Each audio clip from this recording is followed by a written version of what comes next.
Hey, all you nerds out there in Nerdland, this is David. And this is Tim. And we're from Johnny Has the Keys podcast, a podcast where horror and sci-fi shape our lives. You're listening to Josh and Tyler of the 30 and Nerdy podcast, where they discuss, debate, and break it down with nerd culture and the nerds that reside there. If you like listening to these guys, consider coming over to the dark side with us on your favorite podcast platform of choice. Cheers to you, nerds, and don't forget your keys.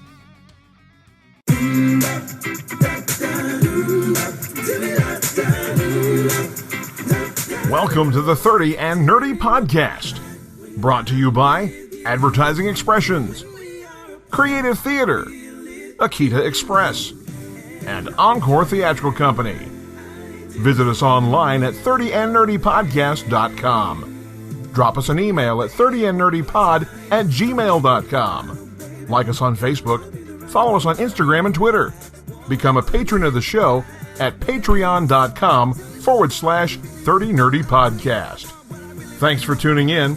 Hope you enjoy the show. And now, sit back, relax, and get ready to nerd out with your hosts, Josh Davis and Tyler McDaniel.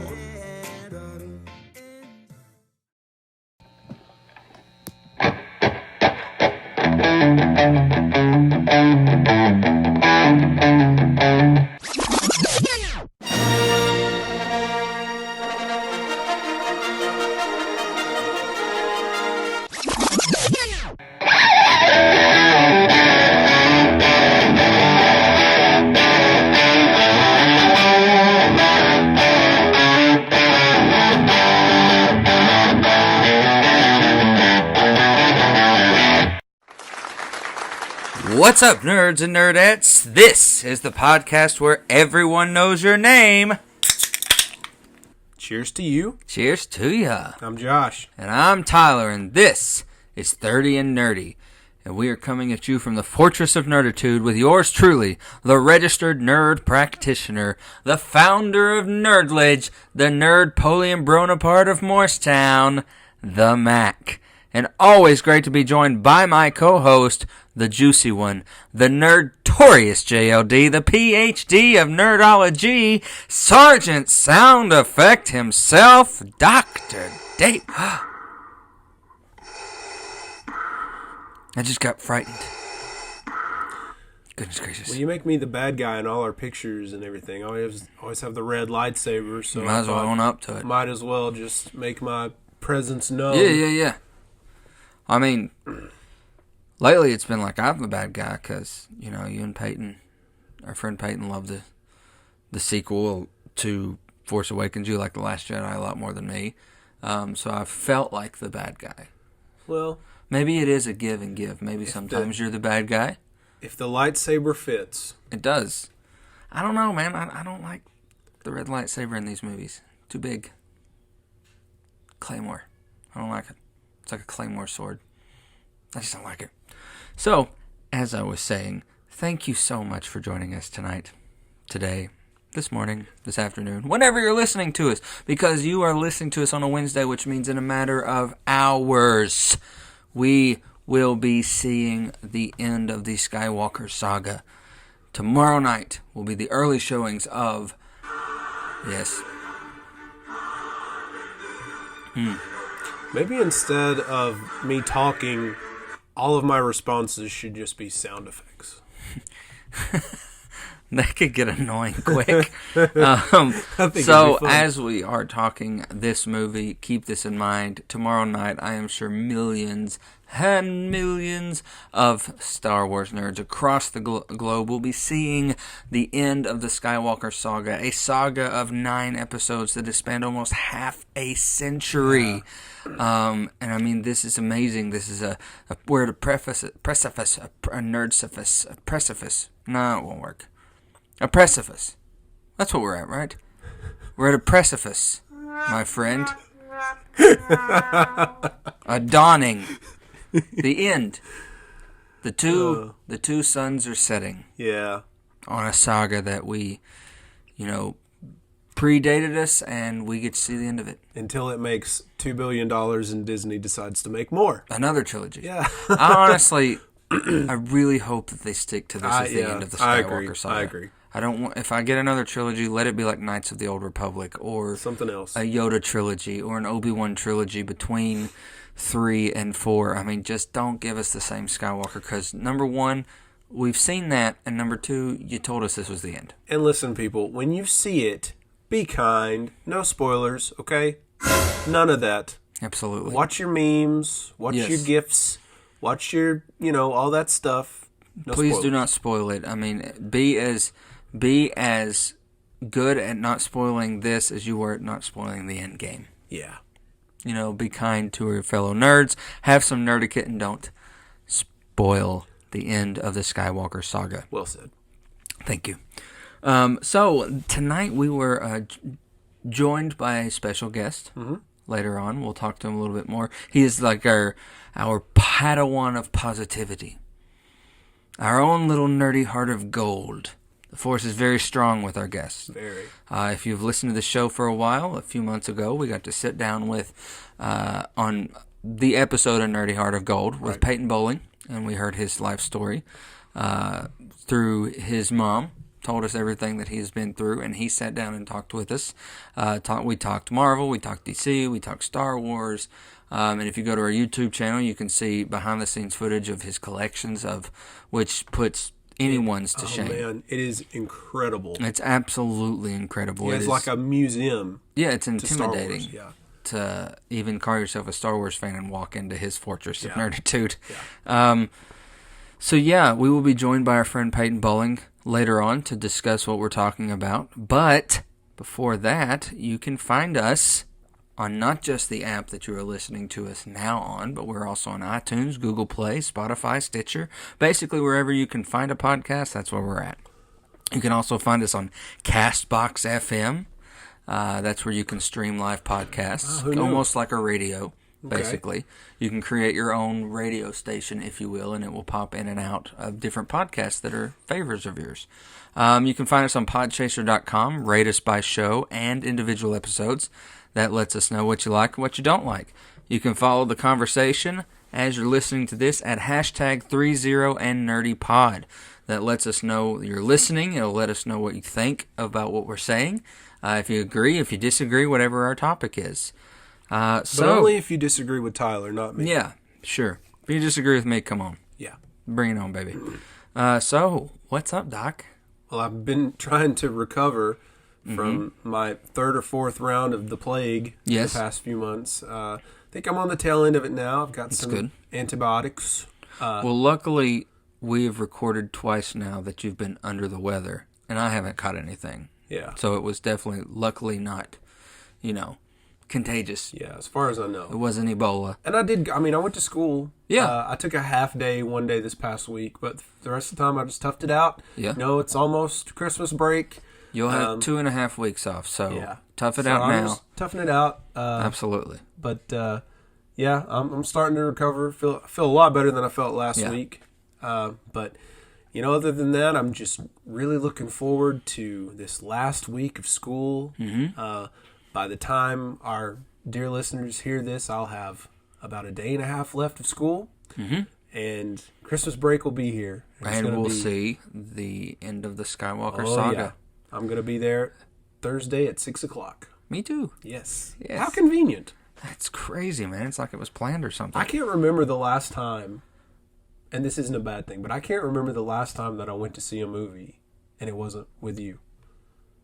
Yeah, that's true. Because I never go unless it's something we're watching something nerdy. Yeah. Talk about on a podcast. Yeah. So you've not had that big a week except for getting over the crud. I have had heck of a week. We have been preparing at work at Central Services for our Angel Tree program, which has gone really well. That's where we get gifts and toys and food boxes for the needy throughout Hamilton County.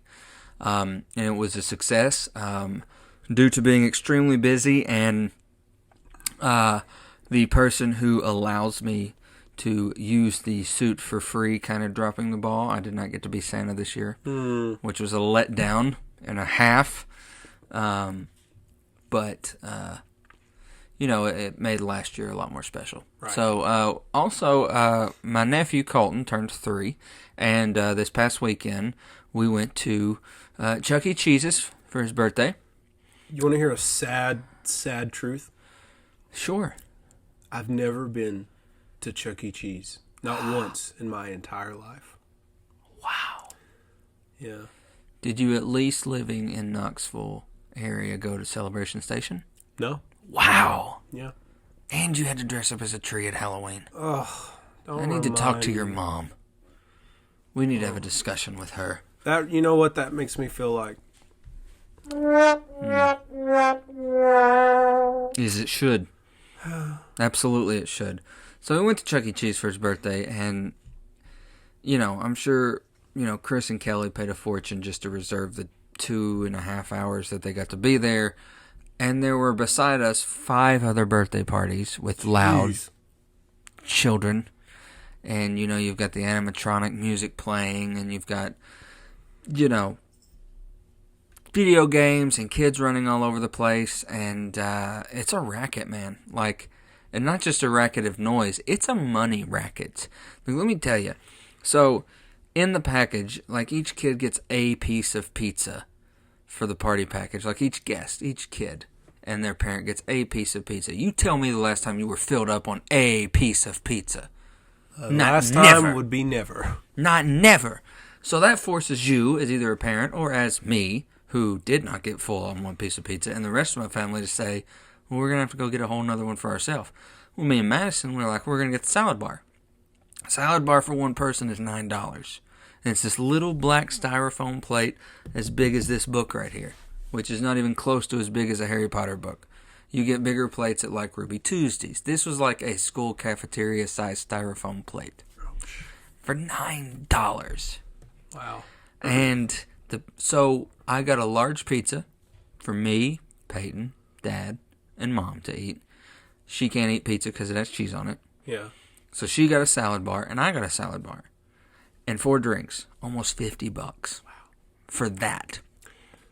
For something you could get at, Jets down the street. It's pretty for crazy, more than half. But at the same time, pretty smart business-wise. Oh, I mean, it's brilliant business-wise. They are making a killing. Old Chucky's rolling in the dough. Chucky is up there with, there's something about mice. And their billion-dollar ideas. Think about that. They've got their own little racket going on of making billions. So we had that, and fun fact, we, as a podcast, got scorned from Twitter for 12 hours. We got punished and put in the corner. I got a bad feeling about this. Oh, you should. So WB, Warner Brothers UK, put out a poll, okay? And that was, who's the best Batman? And I'm passionate about my Dark Knight. So out of 200,000 voters, okay, think about this, 200,000 people voted, 10% of them voted George Clooney. That's a lot of people. Exactly. That's a lot of people voting for the worst Batman on the planet. Yeah. So, I put in my vote. Now, I did say, you want to know who I voted for? Christian Bale? I did vote for Christian Bale. Because he also plays Bruce Wayne well. Yeah. As well as Batman. And I may have made a comment that suggested... What you gonna do? What you gonna do when they come for you? So I made a comment that said, whoever voted for George Clooney should be shot. Now, normally, that's a Southern term, is it not? Y'all be shot for saying that. Yeah, that's something we heard growing up. Y'all be shot. And even as progressive as I am, and anti-gun violence as I am, I made the mistake of saying the word shot. Yeah, I probably could have told you that was a bad idea. But it's up there these days with bomb. It's not PC. It's not PC. So I, in my non-infinite wisdom, said whoever picked George Clooney should be shot. Well, WB UK did not like that. Yeah. And I'm sure, this is how I think it happened. I bet George Clooney saw it. That's what I bet. I don't know. I think George Clooney would probably agree. He'd probably agree. But, yeah, we got banned for 12 hours. just shut down for 12 hours. Not shut down completely. They just didn't let us tweet for 12 hours. Yeah. I could still direct message. So suspended. Suspended. We were in the corner. We were in the principal's office for 12 hours. And so I messaged our friends at Next Wave and Pod Nation. And I was like, so this happened. And they're like, yeah. Even in your nerd rage, you got to be careful these days on what you say online. I was like, yeah, it was stupid on my part, but I was really passionate about that. Like, who votes George Clooney out of all? I mean, Adam West, Ben Affleck, Christian Bale, Michael Keaton. They even had Will Arnett's voicing of the Batman from Lego Batman. And you picked George Clooney? Like, Kevin Conroy wasn't an option? No. Conroy wasn't an option. Val Kilmer wasn't an option. What? Any of the other voices, they only allowed Will Arnett's as a voice in there, which was weird, first of all. If you're going to let that voiceover be in there, everyone should be in there. Yeah. Because Conroy would have taken it for me if he were there. But yeah, we got put in the corner. Nobody puts nerdy in the corner. Nice. So, but we served our sentence. We're back on Twitter. And the rest of the Next Wave group, they're just like, yeah, man, you're not the first nerd to nerd rage and get put in the corner. Just, you got to be careful how you word some things. A slap on the wrist. And I was like, there are celebrities and government officials saying worse on Twitter, and I got upset over Batman, and I get put in the corner? What the heck, man? It really does pay to pay, you know? So, lesson learned. Lesson learned. I will be good from here on out. But yeah, it's been a crazy week. I'm just happy to be here. We're at podcast recording time. We are, when people listen to this, mere hours away from seeing the end of a saga that we grew up to, a saga that's polarizing to a lot of people. Yes. Whether it be the originals, the prequels, or the sequels. Many people have many different feelings, if you will. You know, they're like the John Cena of a franchise. You either love them or you hate them. I know a lot less people who hate them, which is good. Yeah. So, man, last week we had a great discussion about The Force Awakens. Lots of fun. Lots of fun. But I'm very excited about this episode. We're talking about the 8th episode in the Skywalker Saga, The Last Jedi. TLJ, for those who shorten things in your text. Tulj. Tulj. Swa. Tulj. You got to put the colon in there. Swa, colon, Tulj. Oh, yeah. 8. We're lunatics. We are lunatics. It's a good thing we got the hard stuff out earlier. Yeah. So this week we are discussing The Last Jedi. We are joined by our dearest friend Peyton Boling again, and he and Josh will probably be teaming up on me about this movie. However, Phantom Menace and fights with Count Dooku prove that 2-on-1 does not always work. It's not always a success. 2-on-1 didn't work with Maul. 2-on-1 didn't work with Count Dooku twice. I think this time it worked. Maybe. You'll have to stick around. I guess you'll just have to stick around after a word from our sponsor. All right. 30 and Nerdy is brought to you by Encore Theatrical Company, where it's not just theater, it's Encore. They are currently in production of A Chorus Line, January 17th through 26th. For information, please call 423-318-8331 or go to etcplays.org. We'll see you at the theater. So, time to talk nerdy to you. And I thought I'd do a two-parter. We are talking about The Last Jedi. Yeah. So obviously I'm going to talk about Jedi. Okay. But you cannot have one without the other. The yin and the yang. There must be balance in the Force. So I will define Jedi and Sith. A Jedi is an enforcer of peace and righteousness in the galaxy and practices the light side of the Force. A Sith is the exact opposite. They are always seeking power through anger and work in the dark side of the Force. Some examples of a Jedi would consist of Yoda, Obi-Wan Kenobi, and Luke Skywalker. The good guys. Yes. Some Sith or bad guys, would consist of Count Dooku, Darth Vader, and Emperor Palpatine. Darth Sidious. So yeah, now you know about the Jedi and the Sith. But if you're watching Star Wars, you already know about the Jedi and the Sith. If you've stumbled upon this, you just learned something. We're preaching to the choir for the most part. We're here to enlighten the masses. So if you stumbled upon this episode, you now know about Jedi and Sith. Good for you. Welcome to the fold. So, use those terms. I know a lot of people will be using those terms in the coming weeks with, again, The Rise of Skywalker coming out. And now why don't we get to your favorite segment, my friend? Yeah. And it's called What You Watchin'. So, should I even ask? Well, I've been watching Star Wars. Yes. You know, story of my life right now. But also, I have a kind of an interesting recommendation. Okay. Were you a fan of the Muppets, Tyler? Absolutely, I was. Yeah. So, a couple years ago, ABC did a run of the Muppets, just called The Muppets. It was only lasted one season. I knew about it, and they did these little headlines that they would release to promote it. Like, they said, oh, this just in, Animal has passed away, and Piggy and Kermit have broken up, and all this stuff. Do you kind of remember that? Yeah. This look on your face tells me that you're sort of not... I remember it, but I don't remember these gripping headlines. Oh, yeah. Mm-hmm. They did.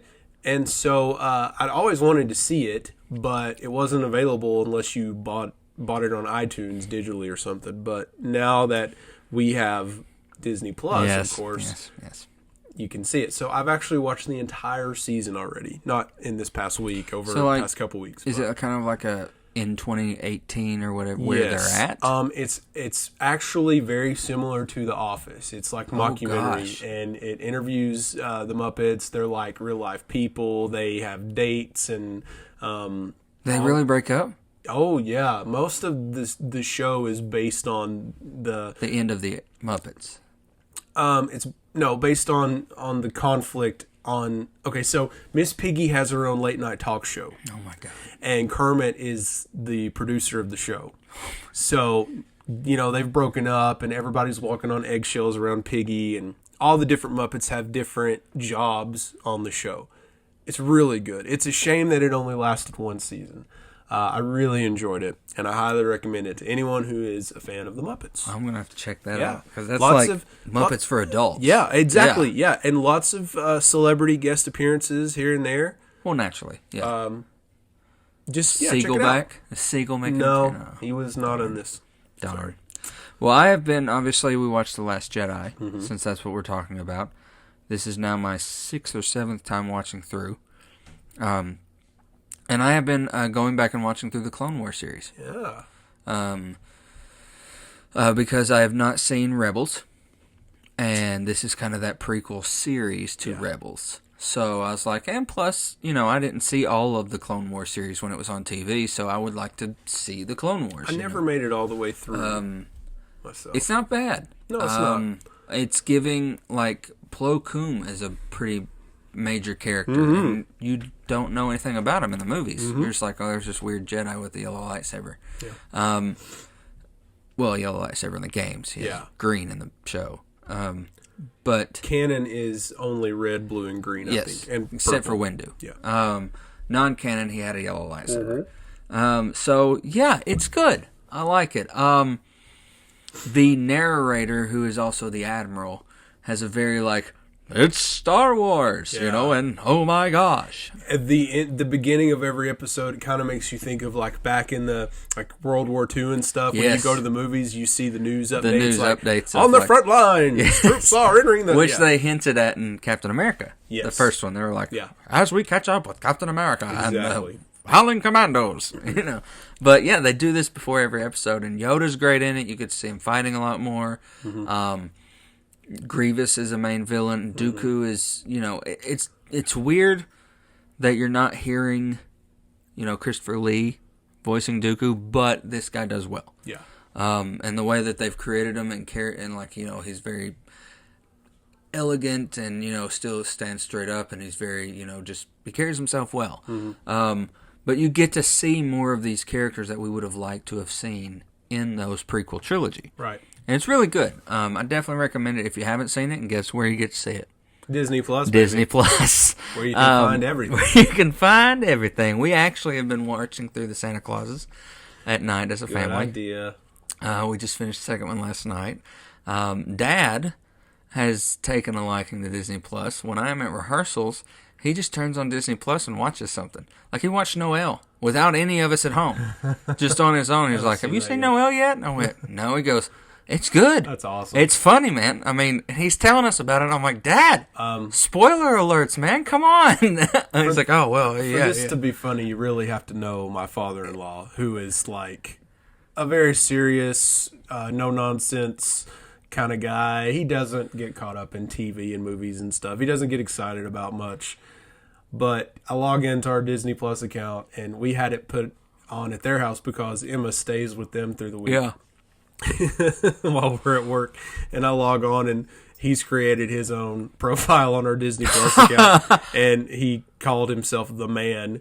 Oh God! His picture is Thanos, and he doesn't know who Thanos is. It's like, I just tried to pick one that looked like he was a badass. So, if you've seen or heard Roy D. Mercer phone calls, man. that voice is his father-in-law. Yeah. That individual is his father-in-law. Yeah. So far from our realm of pop culture, it's so far from removed. When we first started doing the podcast, he sent me an email, and he's like, "Well, I listened to your podcast. I can't figure out what you're talking about, really, but I guess you're doing a good job." So, anyway. I love David Noble. Yeah. Gosh. So, yeah, definitely check out this Muppet Show. Uh-huh. The Clone Wars, if you haven't seen it. It's all on Disney Plus. And if you're watching anything new that you want to suggest to us, I'd be shocked first if we haven't already seen it. Yeah. In our infinite amount of time, we've seen everything. Down some Disney Plus, so I really have seen. Email us, tweet us, Facebook us, say, "Hey, have you seen this?" We want to talk to you all. We want to hear what you're watching. Yes, so how about we get on to the nerd news?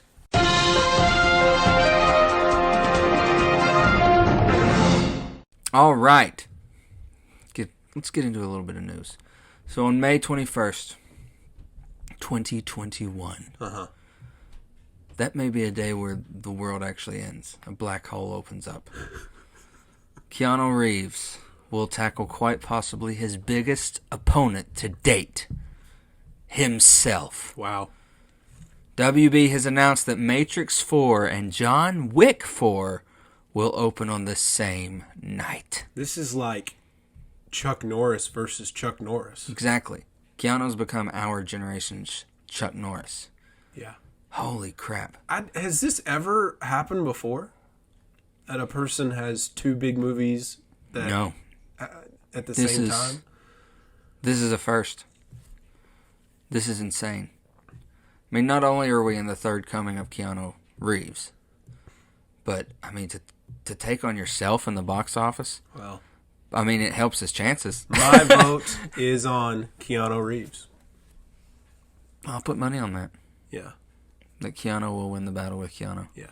You're right. Speaking of Matrix 4, Jonathan Groff has joined the cast. Jonathan Groff, you might know as the voice of Kristoff in Frozen. Yes, for you Glee fans, he was Jesse in Glee. He was. He's also a Broadway star from Spring Awakening.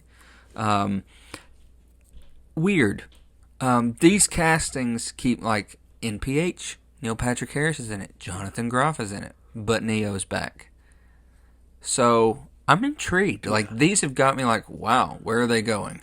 I will definitely go see that. That would be maybe a cool day to just bite the bullet and get a double feature of Keanu. Hey, good idea. Go to like an 8 o'clock, then a 10 o'clock. Yep. Stamped. Yep. All right, moving on. Warner Brothers also announced that The Flash will open July 1st, 2022.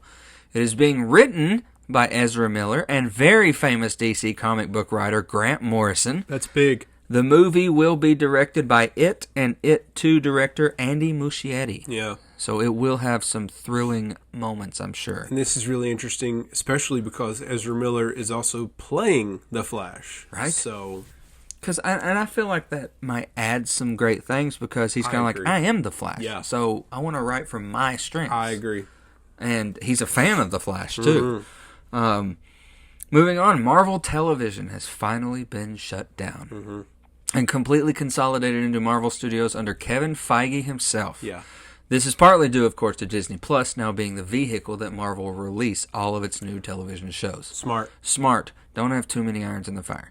And he could use this vehicle to bring back some of our favored television Netflix defenders to Disney Plus. Daredevil, Luke Cage. I would just keep the cast and bring them. I would too. Wait till they're allowed to, which is 2021, for Netflix to lose the lease on those characters, and just bring them to Disney Plus. Seems like everybody was, even though some of the shows were a little underwhelming. Oh gosh, Iron Fist. Yeah, I didn't even get through all of them at all. Even though they were a little underwhelming, I feel like most people were very happy with the casting. Absolutely. So Charlie as Daredevil was fantastic. Yep. And I mean, Cage was great. I just didn't know a lot of his history. Yeah. And Jessica Jones too. Oh, Jessica Jones. She was a good Jessica Jones. Yeah. And of course we got to meet Elektra, which was better cast than Jennifer Gardner. Yeah. So yeah, Feige, I know you're listening. I know you listen to us. Bring back the Defenders. And to the movies. We'd like to see them cross into the movies and then as well. Do it better. Yeah, but better than Netflix was doing. Yeah. Which we know you will. Do more of the good stuff and less of the bad stuff. It's that simple. It's that simple. We'll call you. So, continuing. At the 2019 VGAs, Video Game Awards, we finally had the new Xbox console name revealed to us. It will be called Xbox Series X, which obviously we agreed that we would just call it XSX. And the fans have not really received that with open arms. No, they have not. And I gotta agree. It's weird. PlayStation, PlayStation 2, PlayStation 3, PlayStation 4, PlayStation 5, which we're gonna get. Xbox 360, Xbox One, Xbox Series X. Yeah. So, did we skip to 10? I don't know what's going on. That's not very good branding, guys. X. They said that it was because they didn't want to just be a video game platform. They wanted to name it for everything it will offer. So, well, I don't know what that tells us. That doesn't help, though. It doesn't tell us much. I disagree. Yeah. Better. I would have stuck with Scarlet. Yeah. And made it a red Xbox. Yep. I would have stuck with Scarlet. More in the news. Crisis on Infinite Earths. Have you watched any of it? Not yet. I'm going to. Holy I'm gonna crap, do it. man. They gave us the biggest twist after the 3rd episode in this 5-episode crossover. Do you have these saved on your DVR? They're on the CW app, which I have. So all of them are on there? Yeah. Okay. So you can just come over and we can watch them. All right. It will continue next month. And the 3rd ended. Am I still going to enjoy it even if I haven't been watching? No, you're fine. Okay, all right, good. Which, this final season of Arrow has been the best since the first one. It's been great. It's ended well, and it's built. Every show going on in its season has built to this. So you kind of watching these, you're like, okay, so they've all been building to this moment. Yeah, it's just quite an intimidating it's a task. Prospect to it really try is. to keep up with all of these DC shows. Some of the characters, man, that we've already met in these first 3 episodes, you're just like, holy crap, that's... Have you seen Kevin Conroy yet? Yes. Is he good? Oh! He's Kingdom Come Batman. He's old. And he's actually being Bruce Wayne. It's, I God. can't wait to see It's what we've been waiting for since the 90s. Yeah. Is Kevin Conroy actually playing Bruce Wayne. I can't wait to see it. But then we were hit with the "will continue." Like, you gonna make us wait a month, man? What the heck? A month? A month. Oh, no. Between episode 3 and episode 4. Wow. They're getting us, just like they got us with Infinity War. Dang. And made us wait a year. They're like, you like it? You like it? Guess what? Yeah, but you have to wait. I think that anticipation is a good thing, though. It is. It is. So, more Snyder news. The restaurant Subway has joined the movement. Some avid fans tweeted to the sub chain asking how many retweets it would take for the restaurant to donate 10,000 sandwiches to feed the needy. Subway replied with 15,000 retweets in 5 hours is the goal. That sounds crazy, doesn't it? Yeah. Well, the Twitterverse did what it does best and dominated the goal. They donated the food to feed over 10,000 people in need. On Twitter, Zack Snyder reached out and thanked them personally, and they tweeted back, "We can play this game too," and it followed with multiple hashtags of "Release the Snyder Cut." Yeah, go Subway. Yes.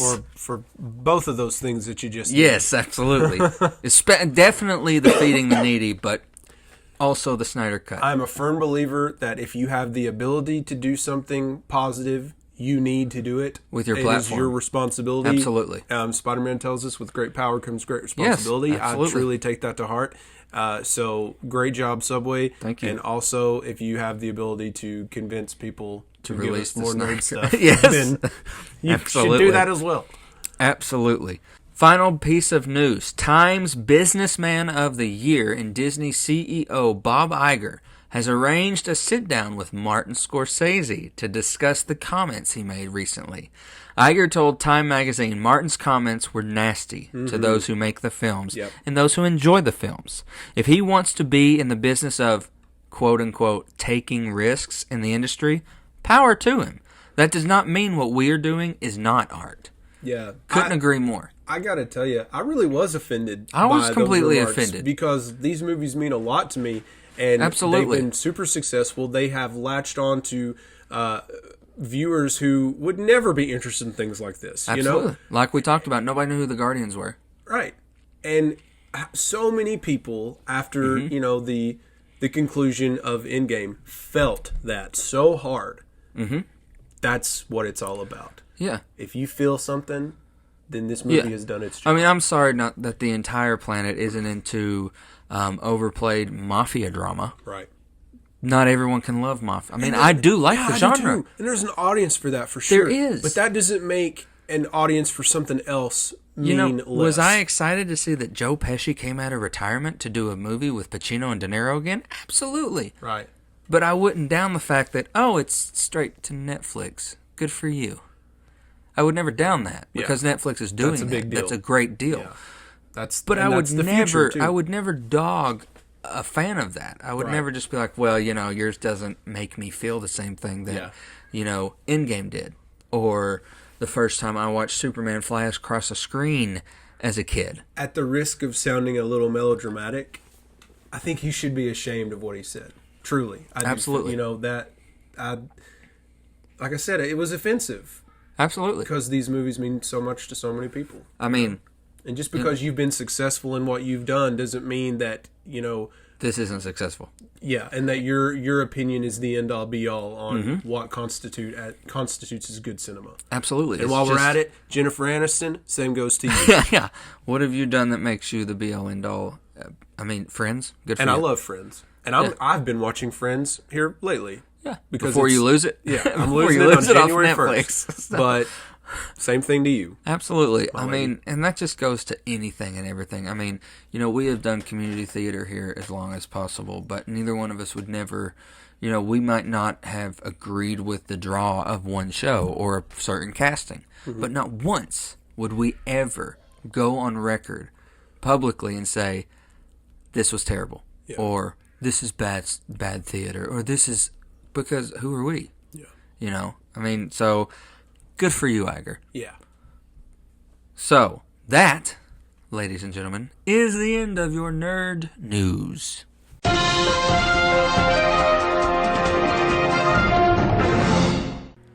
and Nerdy is brought to you by Akita Express right here in Morristown, Tennessee. Freshly grilled hibachi, full service portions, and quality at a fast pace. Give Akita Express a try. They are here in Morristown at 3100 East Morris Boulevard. When you stop by, tell them 30 and Nerdy sent you. Hey nerds, this is Peyton Boling, and you're listening to 30 and Nerdy. Cheers to ya! And welcome back to 30 and Nerdy, and we are joined by our very, very, very special friend, our special guest, Mr. Peyton Boling. Definitely. Hello. Definitely one with the Force. The Always. Padawan of Positivity.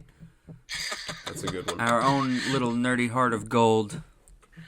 Well, thank you. So are you excited to talk about The Last Jedi, Peyton? Oh, indeed I am. This is one of my favorite Star Wars movies, much Really? to Tyler's annoyance. You should see the look on his face right now. Well, I'll tell you, I've only seen this one. I saw it twice in the theaters, and then I think I watched it like once, maybe 1.5 times when the Blu-ray came out. And so watching it this weekend was the first time in a long time. And I was really sort of unsure as to what my feelings would be. I started at Phantom Menace like 3 weeks ago, and I've watched all of them all the way through.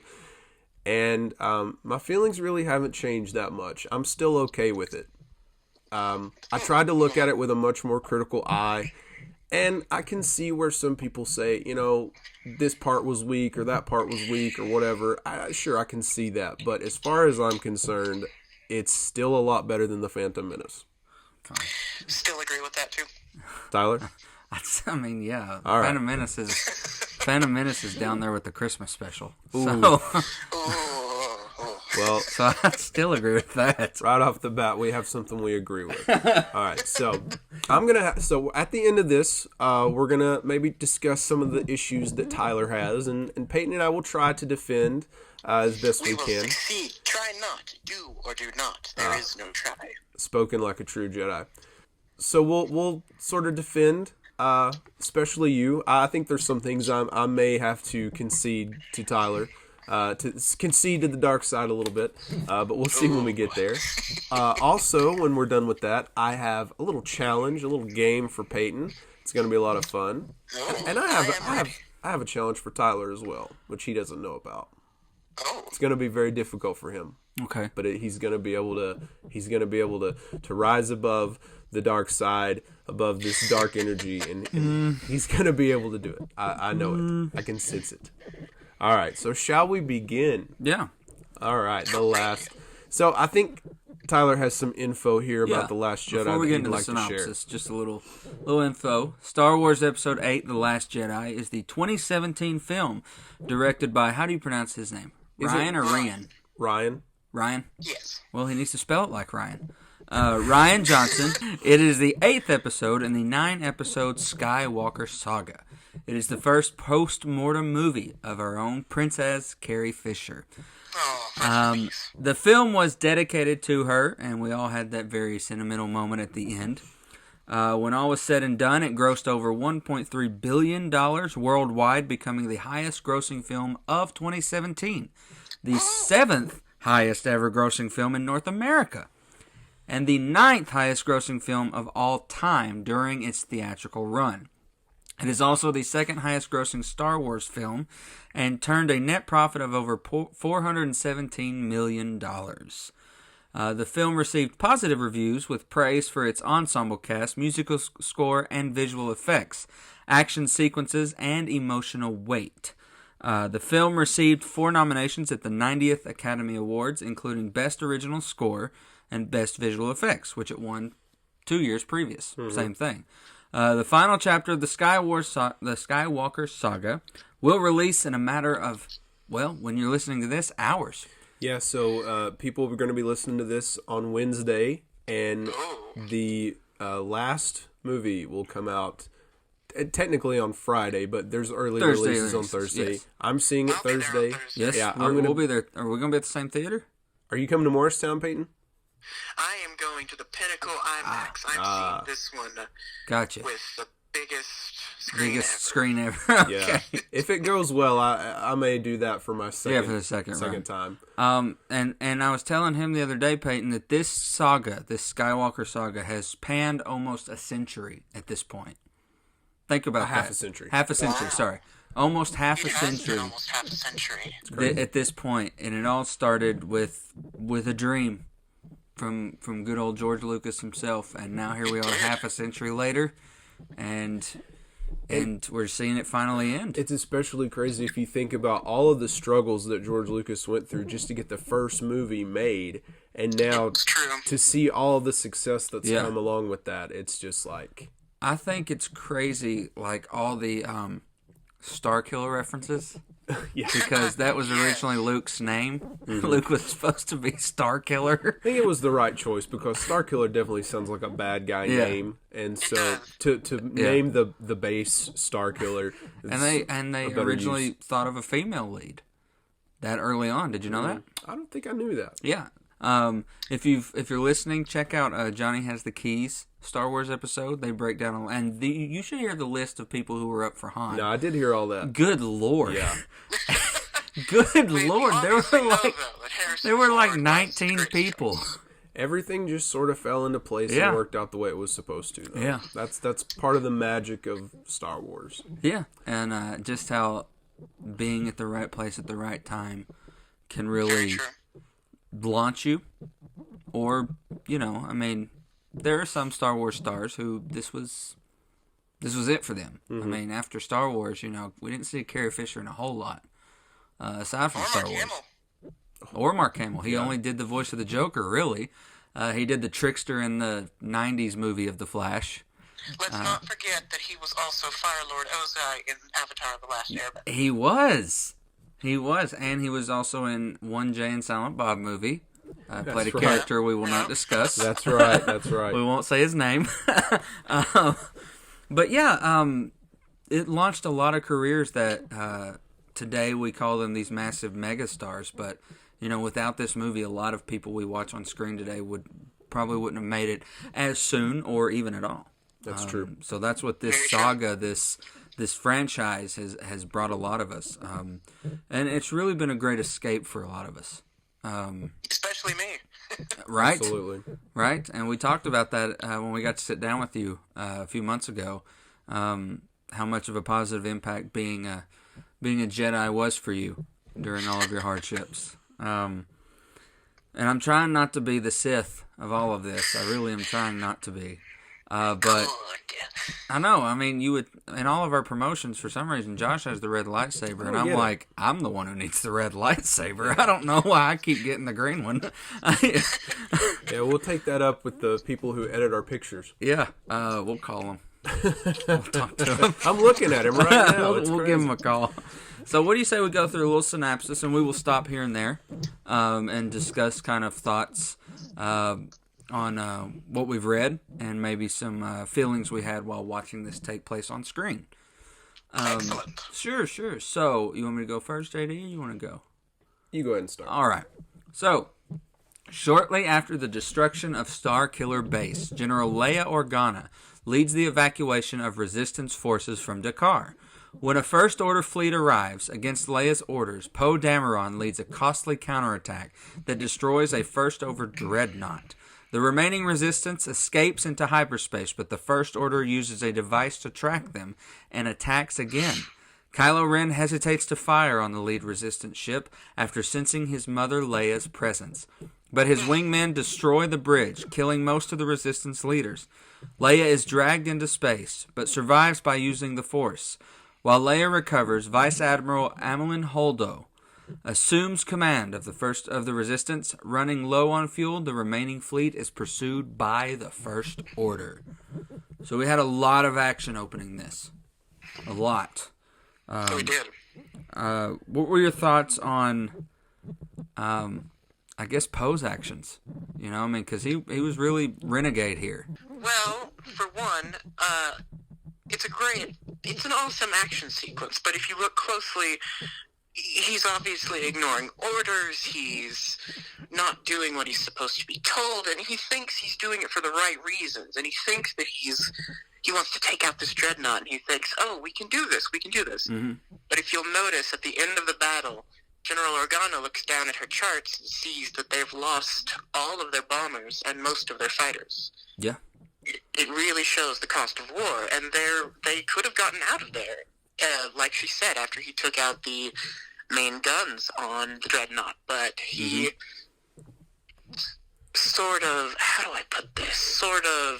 outmaneuvered her, and the Resistance suffered heavy casualties for that, and he's demoted to captain for that. Yeah.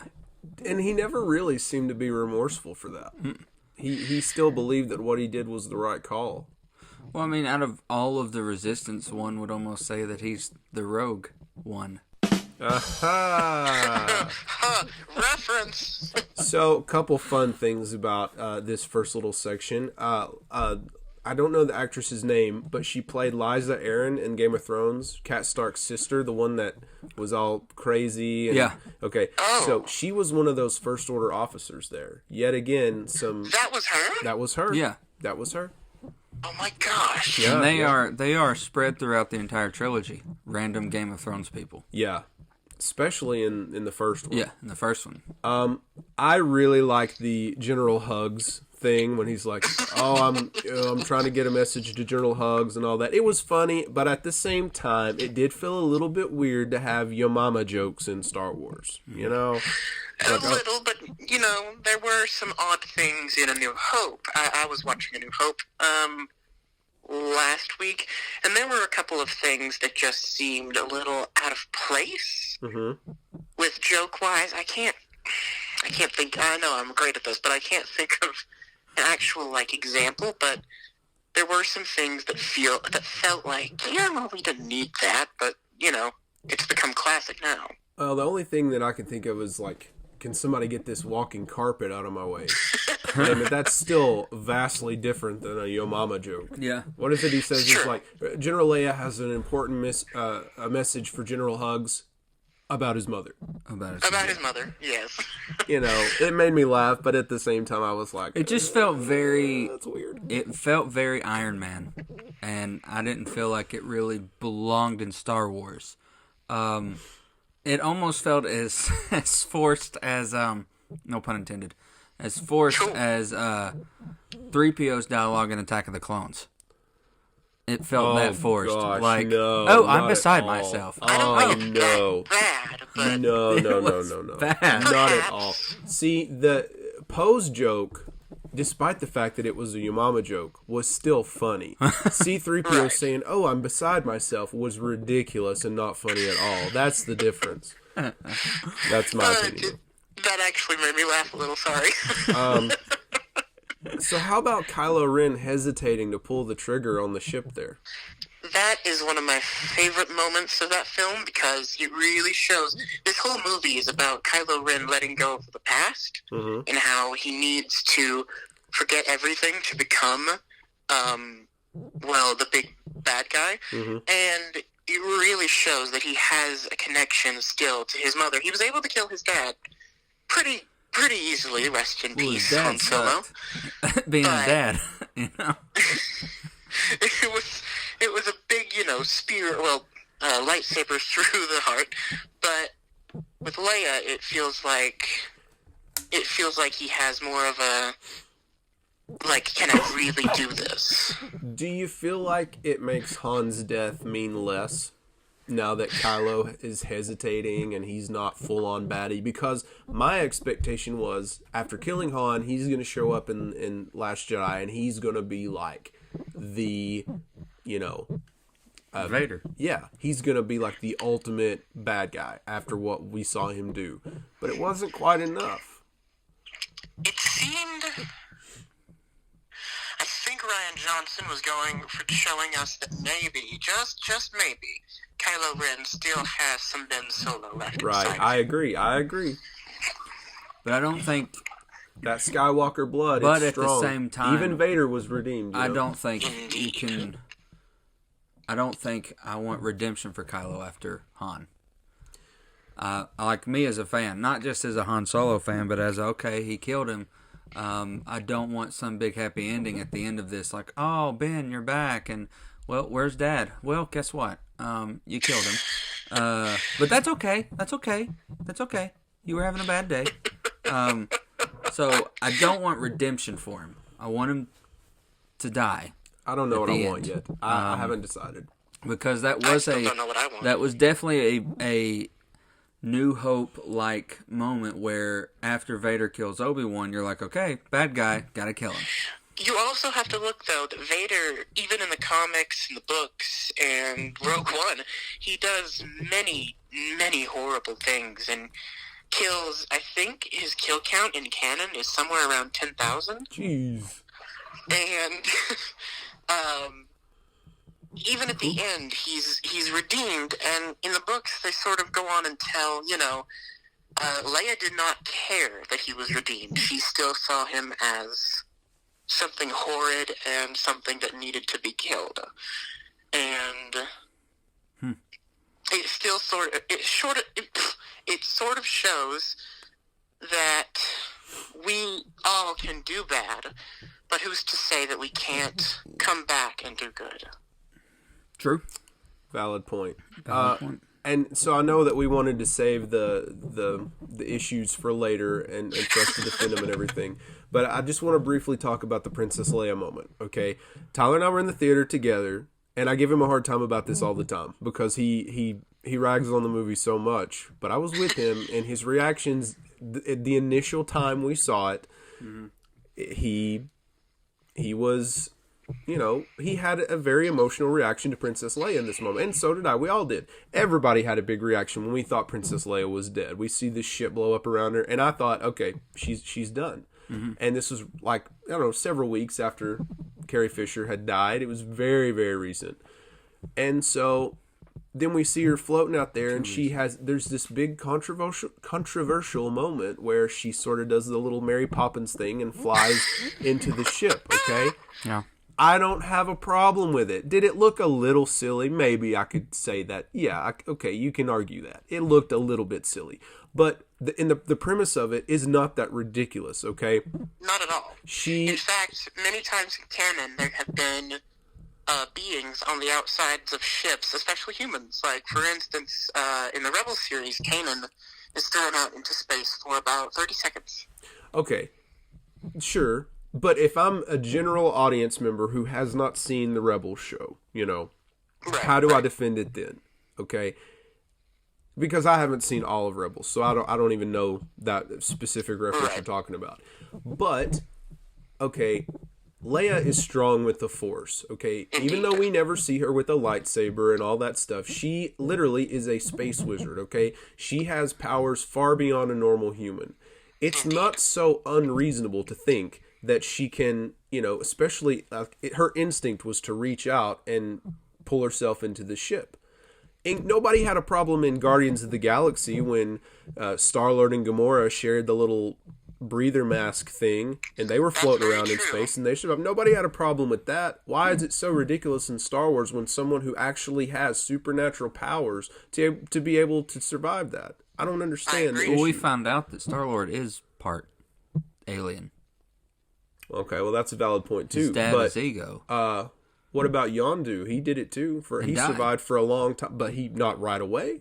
My biggest thing, I think what would have made it less of a controversy for me is not once in canon have we seen visually Leia use the Force up until this point. She hasn't. Well, when else are we going to see her? She's usually being a diplomat or a general. Yeah, in there are a couple comics though where she's fought with a lightsaber, right? And I think that maybe if Rian Johnson came out and said, now before this movie comes out, you all need to go read these moments that Leia has used the Force, because I'm about to give her a Force moment. We had never seen up until now Leia Organa, who for some reason still goes by Organa. Her adoptive parents were very loving to her. Yeah, I mean, she had good adoptive parents. Well, there's political power behind that name. Yeah. Indeed, too. I think, had I seen a couple moments, maybe in Last Jedi, or even in a flashback scene, or in Force Awakens, where she actually uses her Force abilities, I'd have found... Well, actually, one could argue that we see it in Empire Strikes Back and Force Awakens. I agree, when they talk to each other across distances, yeah. And it's very much understood that she has the Force, because when Luke tells her that she's his sister, he says, the Force is strong in my family. My father has it. I have it. My sister has it. And she's a Skywalker. It's obviously, if you're a fan, you know she has the Force. What is it that Obi-Wan says to Yoda in Empire? That when boy Luke, was our last hope. Was our last hope? No, there's another. Do you think he's talking about Leia, or now that we have sequels, do you think he foresaw what we're going through now? I think he was talking about Leia because he told Luke so in Return of the Jedi. He said Yoda spoke of your twin sister who will remain anonymous or something like that. So. And then immediately Luke's like, Leia. Leia. Oh, yeah. The one I kissed. A couple of times. That was weird. Yeah. So, any other thoughts on this little...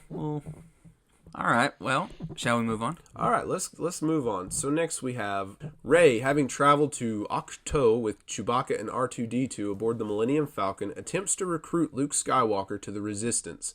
Under self-imposed exile, Luke refuses to help and says that the Jedi should end. But, encouraged by R2-D2, he eventually begins to teach Rey about the Force. Rey and Kylo begin communicating through the Force, puzzling them both. After Kylo tells Rey what happened between him and Luke that caused him to choose the dark side, Luke confesses that he momentarily contemplated killing Kylo upon sensing that Snoke was corrupting him. This prompted Kylo to destroy Luke's new Jedi Order. Convinced that Kylo can be redeemed, Rey leaves Ahch-To.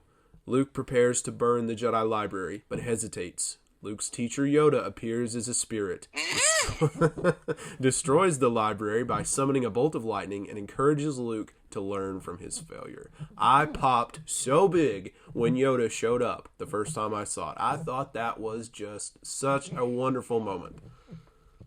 There's one thing that I can always defend, and it's that whole scene about failure. Mm-hmm. That's actually my favorite scene. The greatest teacher failure is. Mm-hmm. Indeed. I love I have to say this now. But the Jedi text, read them, have you? Page turners, they were not. They were not. This is actually the first time in any of the Star Wars movies that we see books or paper or anything literature like that. That's it. Yeah, this is like the first time. So how do you feel about Luke in these moments, Peyton? Well, I must say that when I first watched, like during the movie, I was a little disappointed. I was ready for Luke to come back and be, the hero that we know Luke to be. But while I was in the theater and I was thinking, I was like, well, he's tried that before. He was the big, great hero. He defeated the Emperor in a way. He redeemed Vader. He set up his own temple and had his own student. And then the cycle began again with a betrayal and losing everything, well, not everything, but much of what he had built and what he had loved was gone. And he feels defeated before he was even able to begin. And I can sympathize with that. Mm-hmm. Well, he felt guilt. I mean, he had one moment of weakness, and he says that. It was one moment of weakness, and it was like a fleeting shadow. He knew, no, this is wrong. And it sort of makes me think about, you have this question of if you had the opportunity to go back in time and kill little baby Hitler, do you do it? And that's essentially the same sort of thing that he has happening here. He's looking at Kylo and he sees all of this pain and suffering that he is potentially going to cause. He sees this darkness and this evil like nothing he's ever seen before. And he says, oh, okay, I need to stop this. And then he says, wait, I can try to find another way to do this.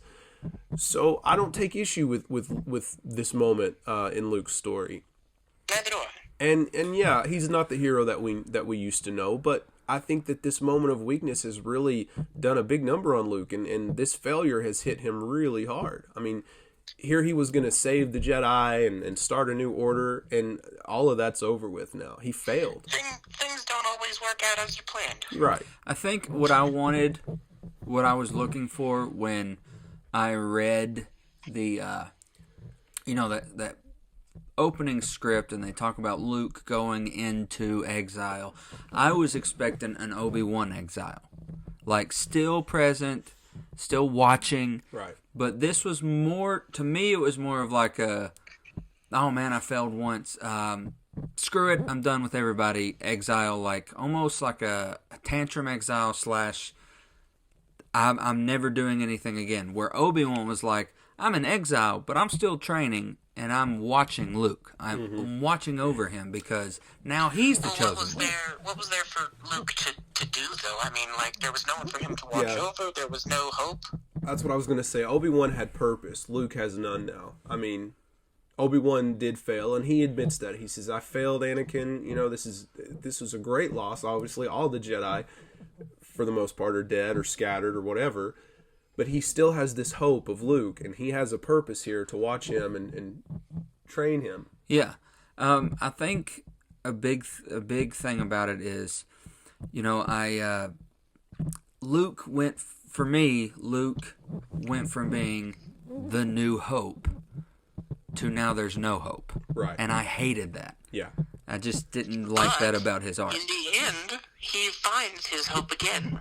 He does come back and sort of redeem himself. He does. And one cool moment here that I took note of is when he's arguing with Rey, he says, "You just expect me to walk out with a laser sword and face the whole First Order?" And in the end, he sort of does that. So that was really cool. Indeed. I really love this whole scene where Luke walks onto the Millennium Falcon and he's kind of hanging out in the cockpit, reminiscing, and the moment when he finds R2 and the little hologram of Leia pops out, dude, that was genius. I mean, even you got to admit that was a cool moment. I did like that. And especially, again, Carrie Fisher having just died right before that. I love fan service. Yeah, of course. That was fan service. That was such a special moment. But I do have... It was the kind of fan service that I think was very worth it. Right. Yeah. One problem I did have, though, I didn't... The creature he got the Gatorade milk from. The sea cow. The sea cow. That was green milk. Watching him drink his protein milk, and as he's physically showing us him milk this creature, the creature gives this look to Rey, like, hey, just this. I was uncomfortable. I was like, why did they do this? I'm uncomfortable. Wait, that's Peyton's mom's favorite part of the movie too. Indeed, it is. I love that part. You know, I see what you're saying. It kind of was a little weird. It was meant to be fan service because of the blue milk, I guess. Yeah. But it was weird. I think it was probably not the right decision. That's me. Although I do think it is the wrong decision, but at the same time, it sort of shows that he really does not care about anything at this point, and he needs help. So, this is a question I have, and Peyton, you might be able to answer this. If you think back to, like, the original trilogy, when Luke is on the X-Wing with R2, and R2's beeping at him, he has to look at this little computer to understand what R2's saying, right? Mm-hmm. Well, okay, continue, yes. But in this scene, when R2 pops up, R2's beeping away at him, and he just understands him. He's like, oh, hey, language, this is a sacred island. You know, he understands him. What happened? Did he take the time to learn binary while he was on his little island, or what? I've always kind of wondered, can they hear in those cockpits, or is R2 beeping outside, but he can't hear it, and then it translates on that computer? I hadn't thought of that. But my question is, does everybody take droid when they're in school? Well, Luke, remember how Luke spent his life on a farm with a bunch of droids? Yes. So he probably picked it up from there. And then the Resistance pilots? I'm sure they have to learn it. Yeah, they kind of have to learn it. And so same thing with the Rebel pilots and the TIE pilots. And, you know, all of the Imperials probably have to learn it. And I would say a lot of the Rebellion had to know it, and same thing with the First Order. Yeah, it's just sort of, the military probably has to know those things. Yeah. Good point. Good point. All right, should we continue? Yeah. Indeed, yes, we shall. Meanwhile, Poe entrusts Finn, Mechanic, Rose Tico, and BB-8 with a secret mission to find someone who can deactivate the First Order's tracking device, whom Maz Kanata says that they can find in the casino town of Cantobite. They meet the hacker DJ and escape for the city with the help of some stable hand children and riding animals they set free. Finn, Rose, and DJ infiltrate Snoke's ship, arriving at the same time as Rey, but are captured by Captain Phasma. Meanwhile, Kylo brings Rey to Snoke, who says that he facilitated the connection between her and Kylo as part of a plan to defeat Luke. Holdo plans to evacuate the remaining Resistance members using small transport vessels. Believing her plan to be cowardly and futile, Poe leads a mutiny. Leia recovers and shoots Poe with a blaster, rendering him unconscious and allowing the evacuation to begin.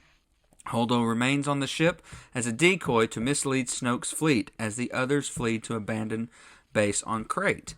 On the First Order flagship, DJ buys his freedom by revealing the Resistance plans to General Hux, and the First Order fleet begins firing on the evacuation transports, destroying many of them. Yeah. So, I hate that scene. There's a lot I hate about this. Okay. I hate Canto Bight. I feel like there was a lot of time on Canto Bight that didn't further the plot. I know that there was a political message in that of the rich and wealthy and the powerful and the abuse of animals and the war machine. Yeah, the war machine and who they help. They help both sides, but they're profiting on. I know. I got the message. Yeah. I just didn't feel, I guess, joy in receiving it through Canto Bight and this spin-off storyline between Finn and Rose and the animals releasing, and I guess I can, it's one of those moments where I can say I get it, but I don't get why. Okay, so this is my best interpretation of the entire Canto Bight sequence. So I know Captain Phasma isn't in it, but I'm going to use her as an example too. Captain Phasma, what does she represent? Underutilized character. Well, that's true. Actually, she's utilized pretty well. She represents Finn's old life, his life as a First Order lackey.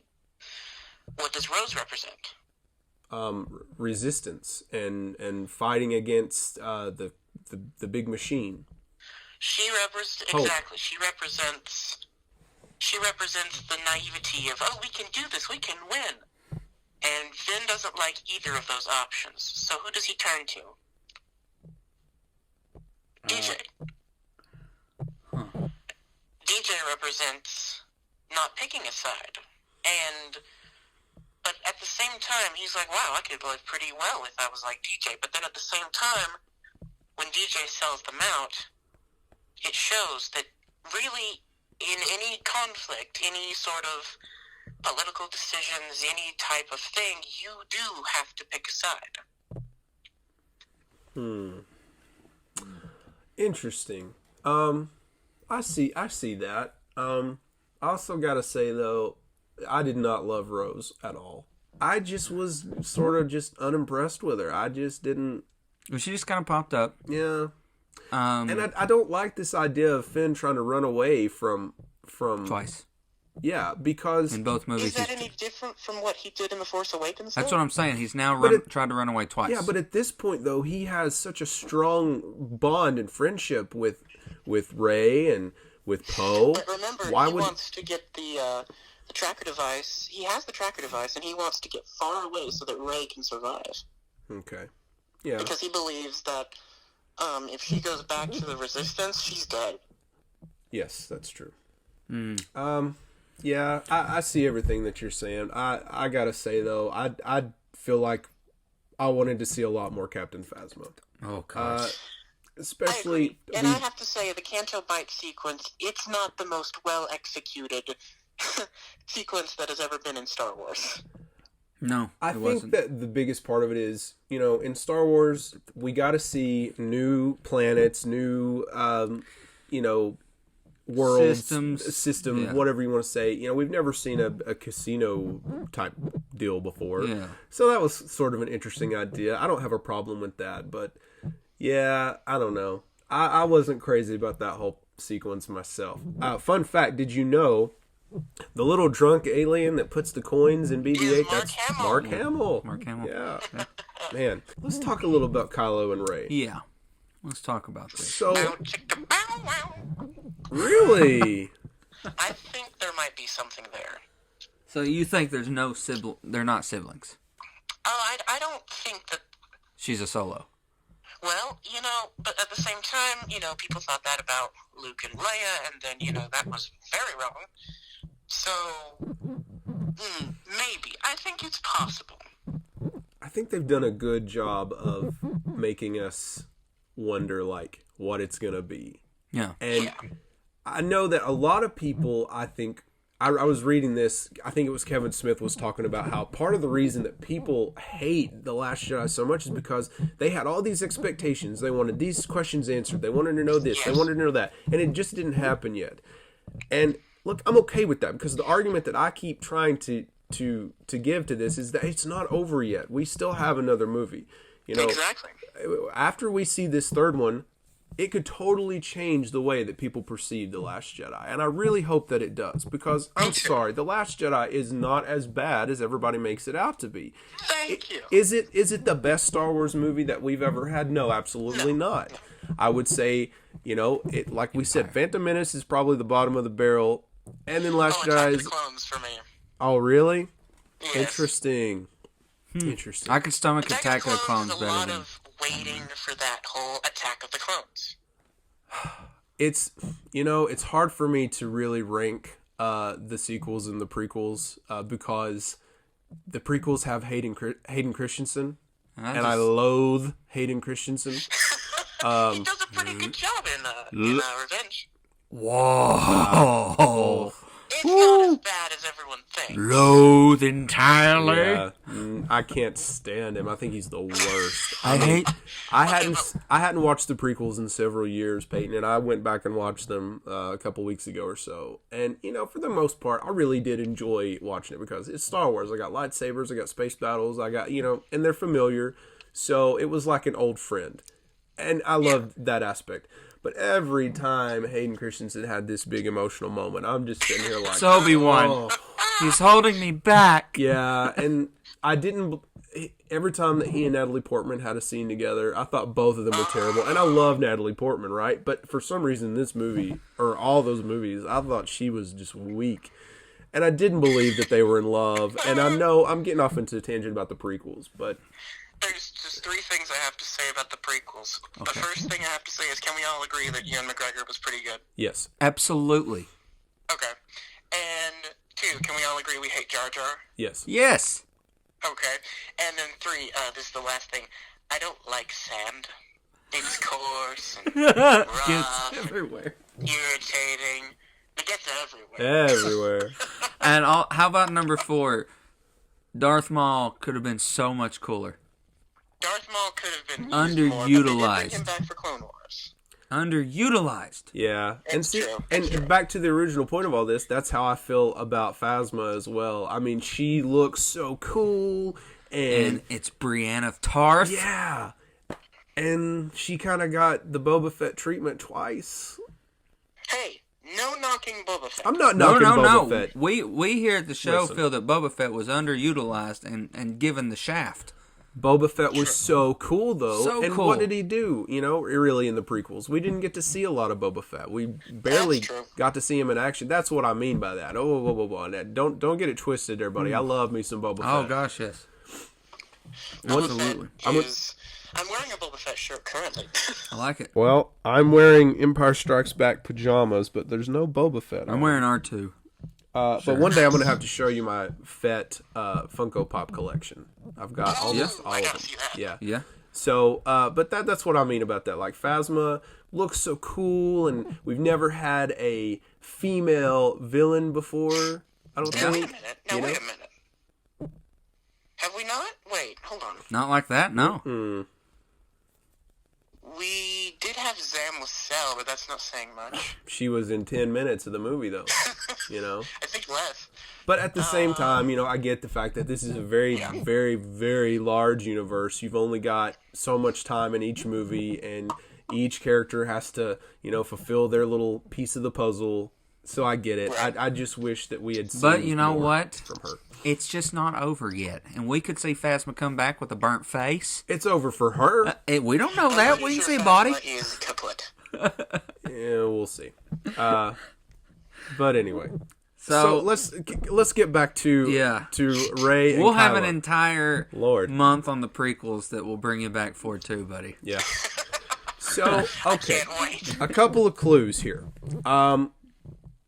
First of all, when Luke is telling his side of the story to Rey, he says that when he came to, Kylo had vanished with a handful of his students and slaughtered the rest. Are these the Knights of Ren? That's exactly what I thought.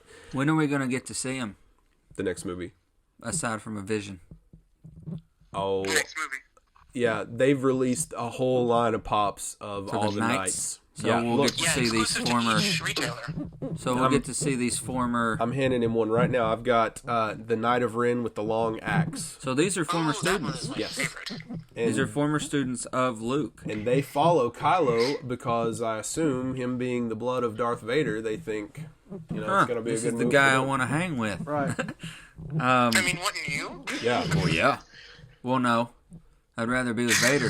Snoke also makes the comment about Rey being Kylo's equal in the light. This idea of them being equals makes me think, are they twins?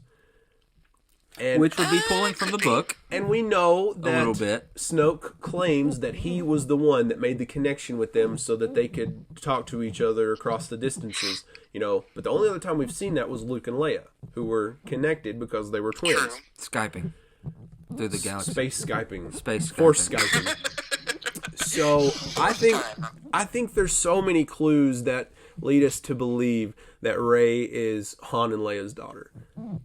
But Why wouldn't Leia or Han say something? exactly, that's the thing. What's the deal? However, you even have that theory of when did Han ask her to join the crew? Yeah, so in the last episode we did, Peyton, when we talked about Force Awakens, I said, one thing that's a big clue here is that Han did not offer Rey a spot on the Millennium Falcon to be on the crew until he asked her what her name was, and she said Rey. And when he was talking to Maz in the cantina, she looks at Han and she says, Han, who's the girl? And the scene cuts away to whatever else was going on. Why end on that note, asking that question to Han And if not there's show not more us. to tell? And, they tried to tell us, your parents were drunks and they sold you off for drinking. Well, yeah, money. and if you were Kylo, would you not want to dissuade your sister? Absolutely. Would you not want to be like, if I tell her she ain't got parents, then I'll take she'll That's what train I'm with saying. me. Like that's something Yeah. that people were so bothered by. Yeah. Like, oh, that's such a cop out. That's not the truth, guys. Like that's clearly Well, by God, it better not be. it's not gonna. It better There's not be. no way. The one line in Force Awakens that makes me feel like she has some real importance is when, Kylo Ren has that hissy fit and he's like slicing up the computer terminal. You're gonna have to be more specific. Which time? He has a lot of In hissy Force fits. Awakens, Again, you're gonna have to be more specific. the Oh, officer is telling him that the droid escaped on a freighter, Right. And he says, "What girl?" The droid escaped with FN 2187, which is Finn, and the girl, and then Kylo pulls him towards him and says, "What girl?" Mm-hmm. And it makes you wonder if she's something. To him. Something to him. Right. She could even, I mean, Right. she could, okay, what if the ending, what if her story is she survived his tantrum at the temple and she was one of Luke's last students and has no memory of it? I mean, it could be possible. Mm-hmm. But do you think that that's also kind of a cop-out? Why or would they leave her on this? kind of this- like, we don't want her to become a knight too. Let's at least hide her from Kylo. Yeah, I guess. Like, I want it to but be then no one ever some came kind back of from it. lineage. There needs to be some lineage, whether it's a Palpatine, a Kenobi, a There will be. Skywalker, a Solo, Undoubtedly, there will be. or a Jar Jar. If Rise of Skywalker comes out and she doesn't have some sort of family connection to the main characters, I will eat my head. I'm telling you, like There's no way that she's not. And we will go live on Facebook. That's fine. That's for fine. that to happen. And another thing is that they both saw these visions of the future. Both of them saw, Kylo and Rey, that is. They both saw them standing together against Snoke. They both talked about it, but they just perceived it very differently because, Rey thought, oh, Ben's going to come with me, and Kylo thought Rey's going to join me. We're going to roll together. Yeah. And in a way, what they saw was true, just different. Yeah, just different. Do you guys want to know my theory about Rey right now? Or? Yes, right Absolutely. now. Okay. Well, it's a little long, but my theory is that Rey is a clone of someone and Baby Yoda. Oh. Baby Yoda's DNA is extracted in Episode 3 of The Mandalorian from a Kaminoan cloner. That's what that doctor is. And I feel that Palpatine or other forces were using that to try and clone an army of Force users, also maybe known as Sith troopers. And they were trying to do something, and it just didn't work, and so they threw Rey on a planet where they could use her later if they wished. Interesting. Also a planet with significance to the Empire where they suffered their last defeat, Jakku. And the Falcon's there. Hey, that's not bad. And normally I would say, I don't Clone's think a cop-out. I do think a clone would be a little bit of a cop-out. And normally I would say, no, I just don't think that's a good idea because, Baby Yoda's on a totally separate thing. But let's be honest. Baby Yoda has taken over the entire world at this point. Everybody knows Baby Yoda. So that could work, Disney and their infinite knowledge. Baby Yoda is Palpatine. Yeah, what if Baby Yoda's not even a good guy at all? That would be awful.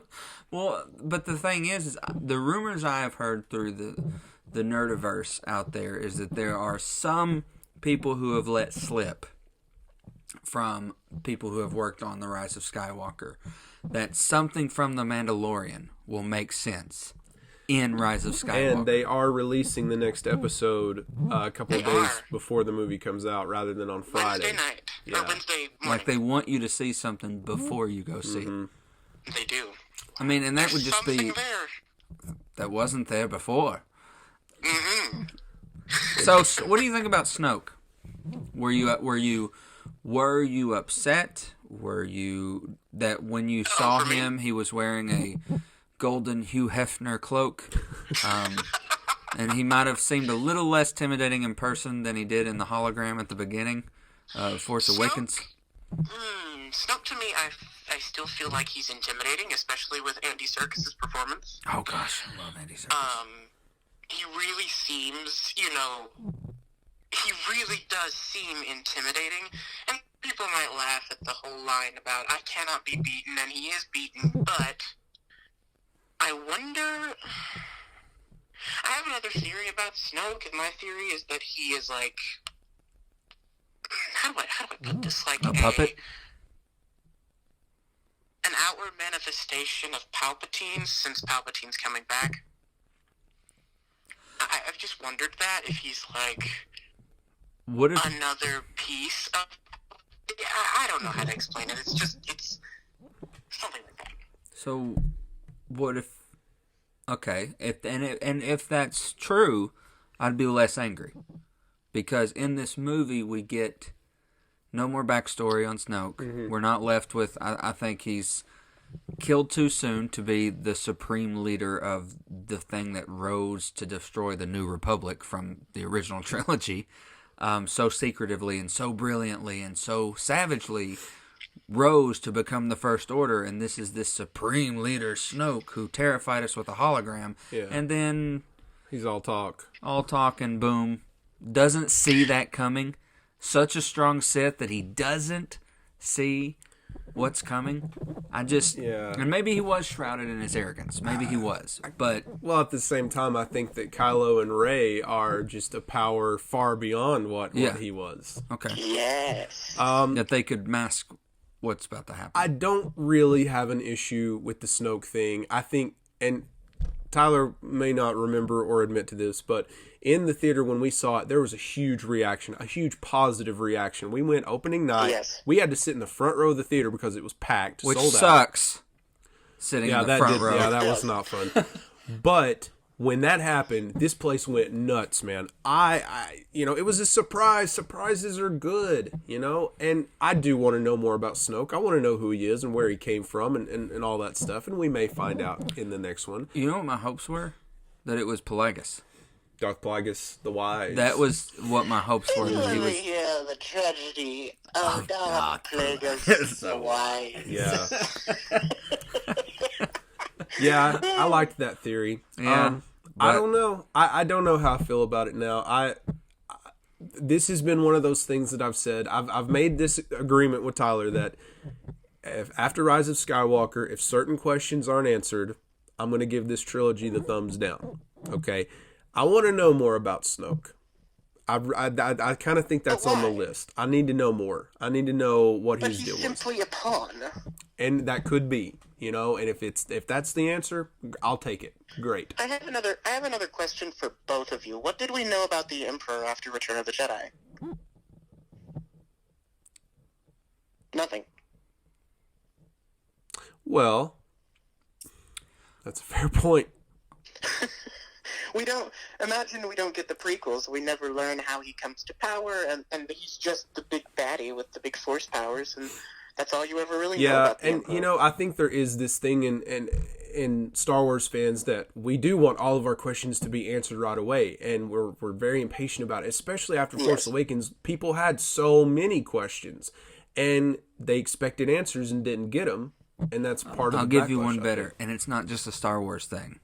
It's a modern fan thing. That's true. Yes. Back in the day when those three came, if we were alive during the 70s and the 80s when those three came out, we would have felt more satisfied. Mm-hmm. With social media and behind the scenes and Twitter and Facebook and everything is given to us on a silver plate, I'll even say I'm guilty with it. I'm guilty with, Oh, yes you are. I'm very guilty with wanting to know everything. And I think a lot of the reasons I dislike this segment of the Skywalker Saga is because in that movie they didn't get. Now, they may answer every question I have, and I will rag on The Last Jedi a far lot less than I did. Yeah. Then problems will become like the creature who gives the blue milk, and the weird look. Little nitpicky things. More of like a why, as opposed to a what the heck are they? You know. So if Skywalker comes out and I get 90% of my questions asked or answered, then absolutely, I will be like, you know what? I'm sorry for ragging on it so hard. I will not do it as much because they answered my questions. But I will also concede to the fact that we've been spoiled as a nerd base. That's true. By giving It's very true. other things give us all our information. Whether it's Lord of the Rings or, the new Spider-Man movies or the MCU, like, they at least answer most of our questions in every movie. They'll ask you'll get the question at the beginning of the movie, and by the end of the movie, it's answered, and you're happy. So I would say that we've somewhat been spoiled. That's a fair point. Me definitely. And really, I have to go back to this, but really, Josh, you'll if all of your questions aren't answered, or at least most of them, you really will give this trilogy a thumbs down? I think overall, yes. I mean, I can enjoy watching them because I love Star Wars. And, this sequence here after Kylo kills Snoke and they fight the guards and everything, I love that. That's one of my favorite moments. That's a really cool battle sequence. And Tyler and I were sort of debating earlier. He was like, there's no lightsaber duels in this movie. And that's true. That's a fair point. But we get a really cool battle sequence there to make up for it. We do. I'll take that because that was cool. Especially when Rey throws the saber to him and he catches it and stabs the dude in the face. That was great. Dude, that was cool. Really cool. You gotta give him that. Yeah, for sure. Something we didn't talk about that I want to ask Peyton about. In Empire Strikes Back, Luke has that moment where he goes into the cave and he faces that, that vision of Vader.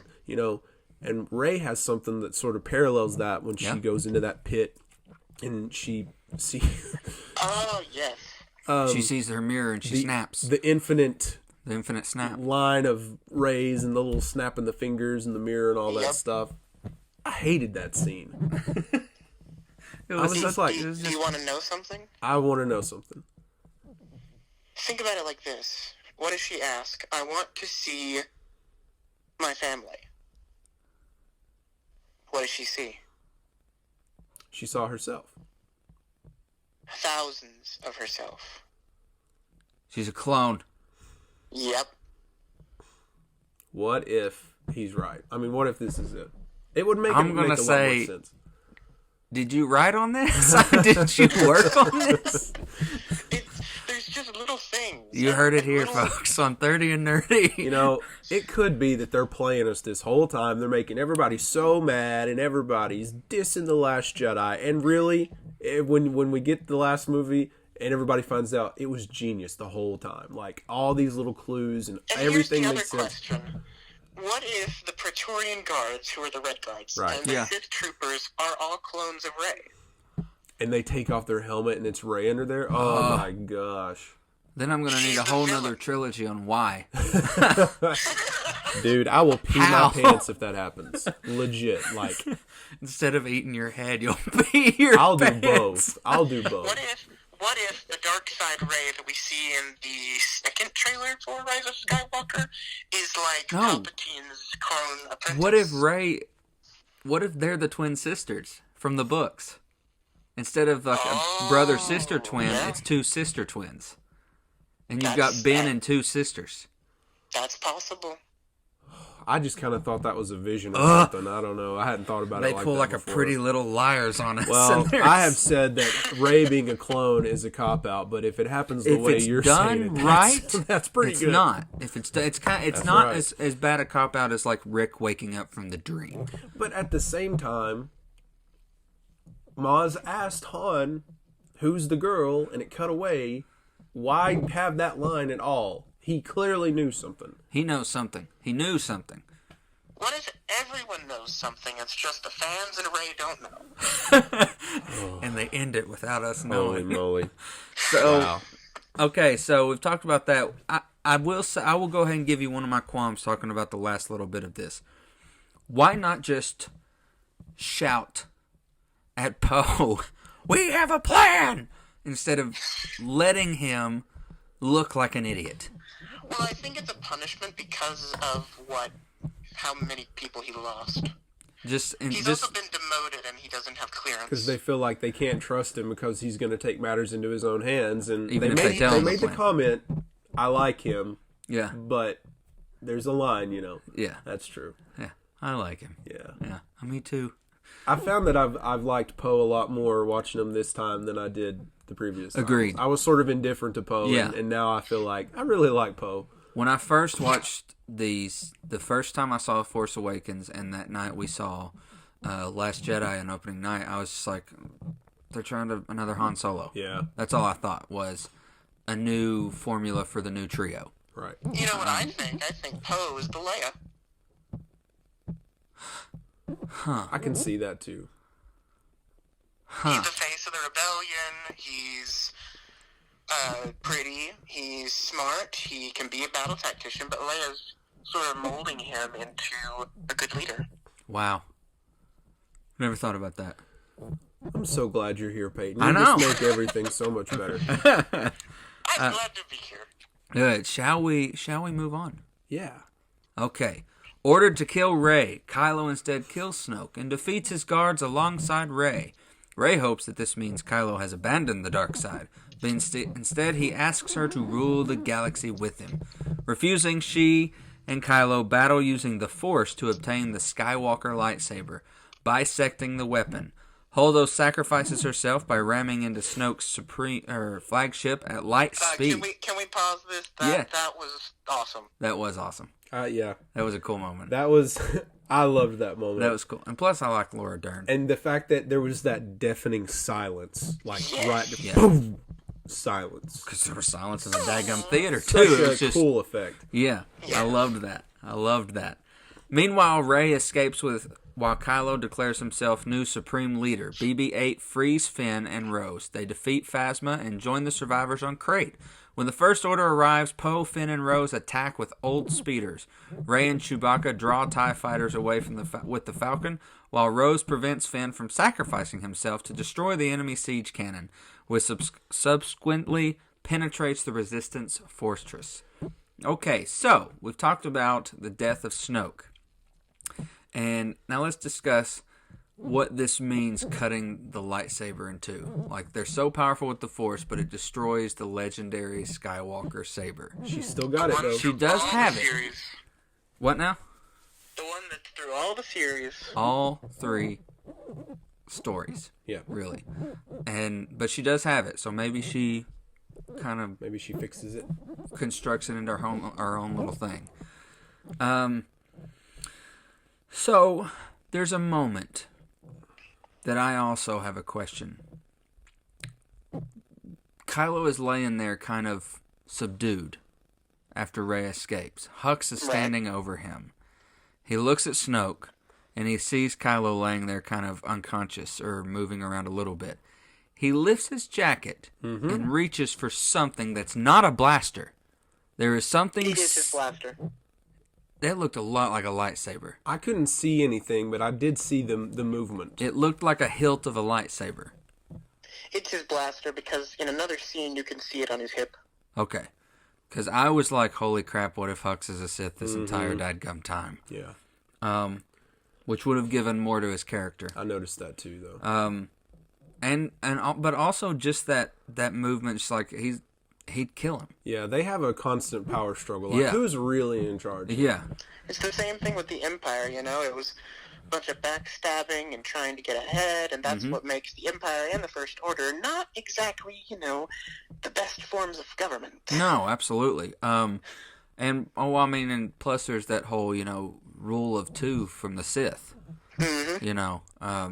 It just kind of, it was a moment where I was like, okay, what's he grabbing, first of all, and why is he doing it? Is he really just like, I'll just kill this kid and start all over? We've said we were going to save the qualms for later, but we've covered a lot of them already, so why don't we talk about this one too? You say you took issue with the fact that Finn did not get to sacrifice himself. I think that it would have made an amazing character arc if Finn got to sacrifice himself in that moment. Would have made up for him being such a coward most of the time, That's true. It does. It actually does, though. I mean, he was going to do it, though. Cowardice because he was going to do it. That was probably the strongest we've seen Finn the entire 2 movies so far. It's going to destroy the door. I can destroy it by flying into it. I know this weapon they're using, and I know what will destroy it because he was with the First Order. Yeah. And I don't know how many times he has to keep saying, "You don't know them." I was with them. Will somebody just listen to me? Right. I know what they're gonna do. I know what's good and what's bad about them. They listened to him in Force Awakens, and he helped them be in the right place to destroy the dadgum base. I think, though, it would have been very anticlimactic if Finn had bit the dust there. And Rose says that line, this is how we're going to win, not by fighting what we hate, but by saving what we love. The Resistance is at its weakest moment right now. There's hardly any of them left. They have nothing except hope. And I think that makes that hope even stronger. We're going to stick together, we're going to fight this together, and we're going to save what we love. So, while, I agree, it would have been a pretty cool ending for Finn, I think it's more important that he survives and that they stick together. You can also say, too many lives have been lost this day. We need to keep the ones we still have. That's true. Okay. Or even if not him, what if due to him having that knowledge and needing to learn that lesson, Rose died, also, saving we have him? To show that Poe said, "Hey, it's time to pull back," and he knew. He knew when to pull back. He knew that it was useless. Yeah, he learned a lesson there. He did. Okay, now it's time to pull back. Good point. That was a good point. We see them yet again, in dire need of help, in trouble. And they got this cannon thing. And what is it Finn says it is? It's old Death Star tech. Yeah. Which is, I guess, kind of like what their gun was. A mini Death Star. A mini Death Star gun. One thing about that, and I had this written down as a qualm, and actually a couple of I'm going to say a couple qualms that were sent to me from our dear friend David at Johnny Has the Keys. Oh, jeez. I'm not going to read all of his. I'll email them to you, and you can take it up with him. But how is it melting the door from that distance? Finn's in its path, and it's not doing anything to the rust bucket speed. It did, though. Was it tearing it apart? Yes. Or is it just sort of heating it up? I think the idea is that it's slowly melting a hole through the door. Is it a slow cooker? Yeah. But then there's that big punch, too. Yeah. No, it definitely... David needs to go back and look at this moment because, yes, Finn's little ship is absolutely falling apart. He's under the beam. So this is just the heat radiating off of the beam. Okay. No. I disagree, sir. Okay. No, that was definitely shown there. Okay. And also... Go ahead, Peyton. At the same time, who says that it does the same thing to organics? Good question. Good remark. Good remark. Those little clunky speeders or whatever you want to call them, they weren't very exciting, granted, but I love the visual of the salt and the red stuff flying out behind them. That was really cool. Ooh, also, fun fact for you guys. In Rogue One, when they're looking for the Stardust data tape for the Death Star, Jyn says hyperspace tracking systems, which gives us that from The Last Jedi. Right. She also says miniaturized technology, which is the miniaturized Death Star tech. Yeah. There are a lot of things that are mentioned that go into the new stuff like that. The details. Yeah, I mean, they did do well. That's one thing I really loved about Rogue One is it gave you a perfect between a 3 and 4, but also giving you visions of the sequels. Yeah. What follows after 4, 5, and 6. They do a really good job, and even in Mandalorian, like, there's a couple of little references to Last Jedi and the Mandalorian, like this most recent one. Bill Burr's character says something about Canto Bight and everything. They do a really good job of connecting everything together, even just little references like that. So I appreciated that. Absolutely. Why don't we get to the very end of this? All right. The story now. Luke appears and confronts the First Order to allow the surviving Resistance to escape. Kylo orders the First Order's forces to fire on Luke, but they fail to harm him. He then engages Luke in a lightsaber duel. Not really. No. Upon striking Luke, Kylo realizes that his enemy is not physically present, but merely appearing through a projection of the Force. Rey helps the remaining Resistance escape on the Falcon. Luke, exhausted, dies peacefully on Ahch-To, becoming one with the Force. Rey and Leia sense his death, and Leia tells her that the Resistance can rise again. At Canto Bight, the Stablehands recount the story of Luke Skywalker. Afterward, one of them moves a broom with the Force and gazes into space. Credits roll. Yeah. So, probably one of the biggest, most controversial... I'm having a hard time saying this word tonight. That's okay. Controversial moments of this movie is Luke's fate here. Yeah. Peyton.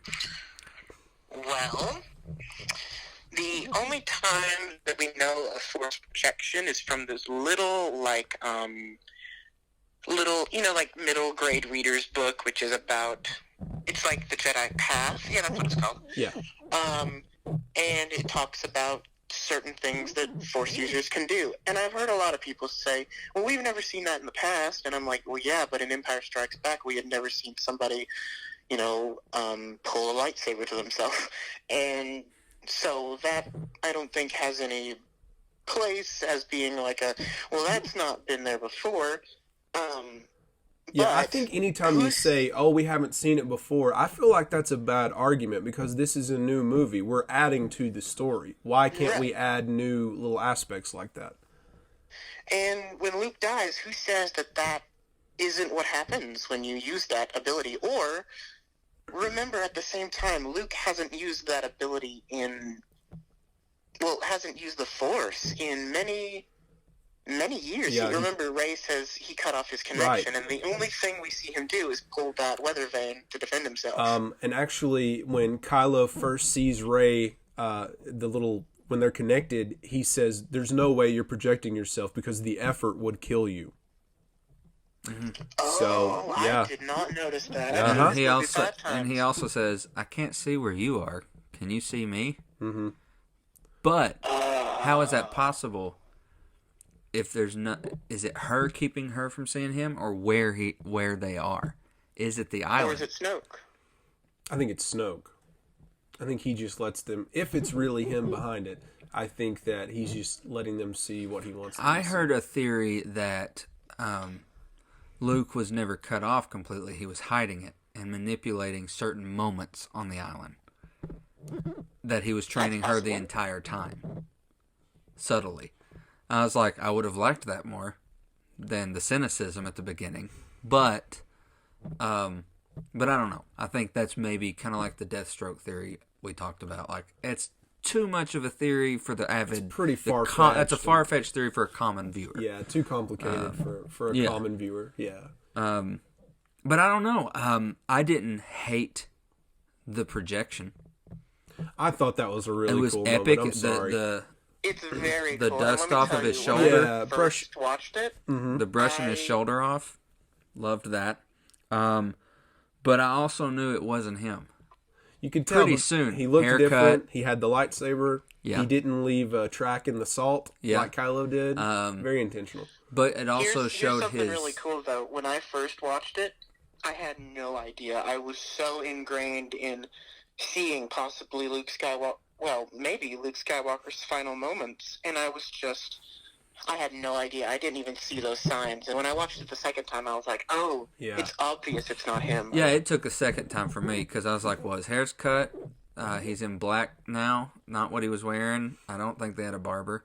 Maybe one of the frog people cut his hair. I don't know. And he had his lightsaber, which we knew was destroyed. Yeah. That was the only thing that I was like, wait, that's not his lightsaber anymore, and it's gone. Yeah. Why wasn't it green? Yeah. I hate that we didn't get to see the green saber, but...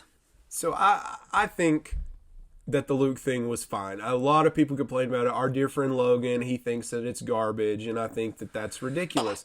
And there's this article floating around on Facebook right now about how the story of Luke follows the story of King Arthur. You know, Luke's story is based on Arthurian legend and the hero's journey.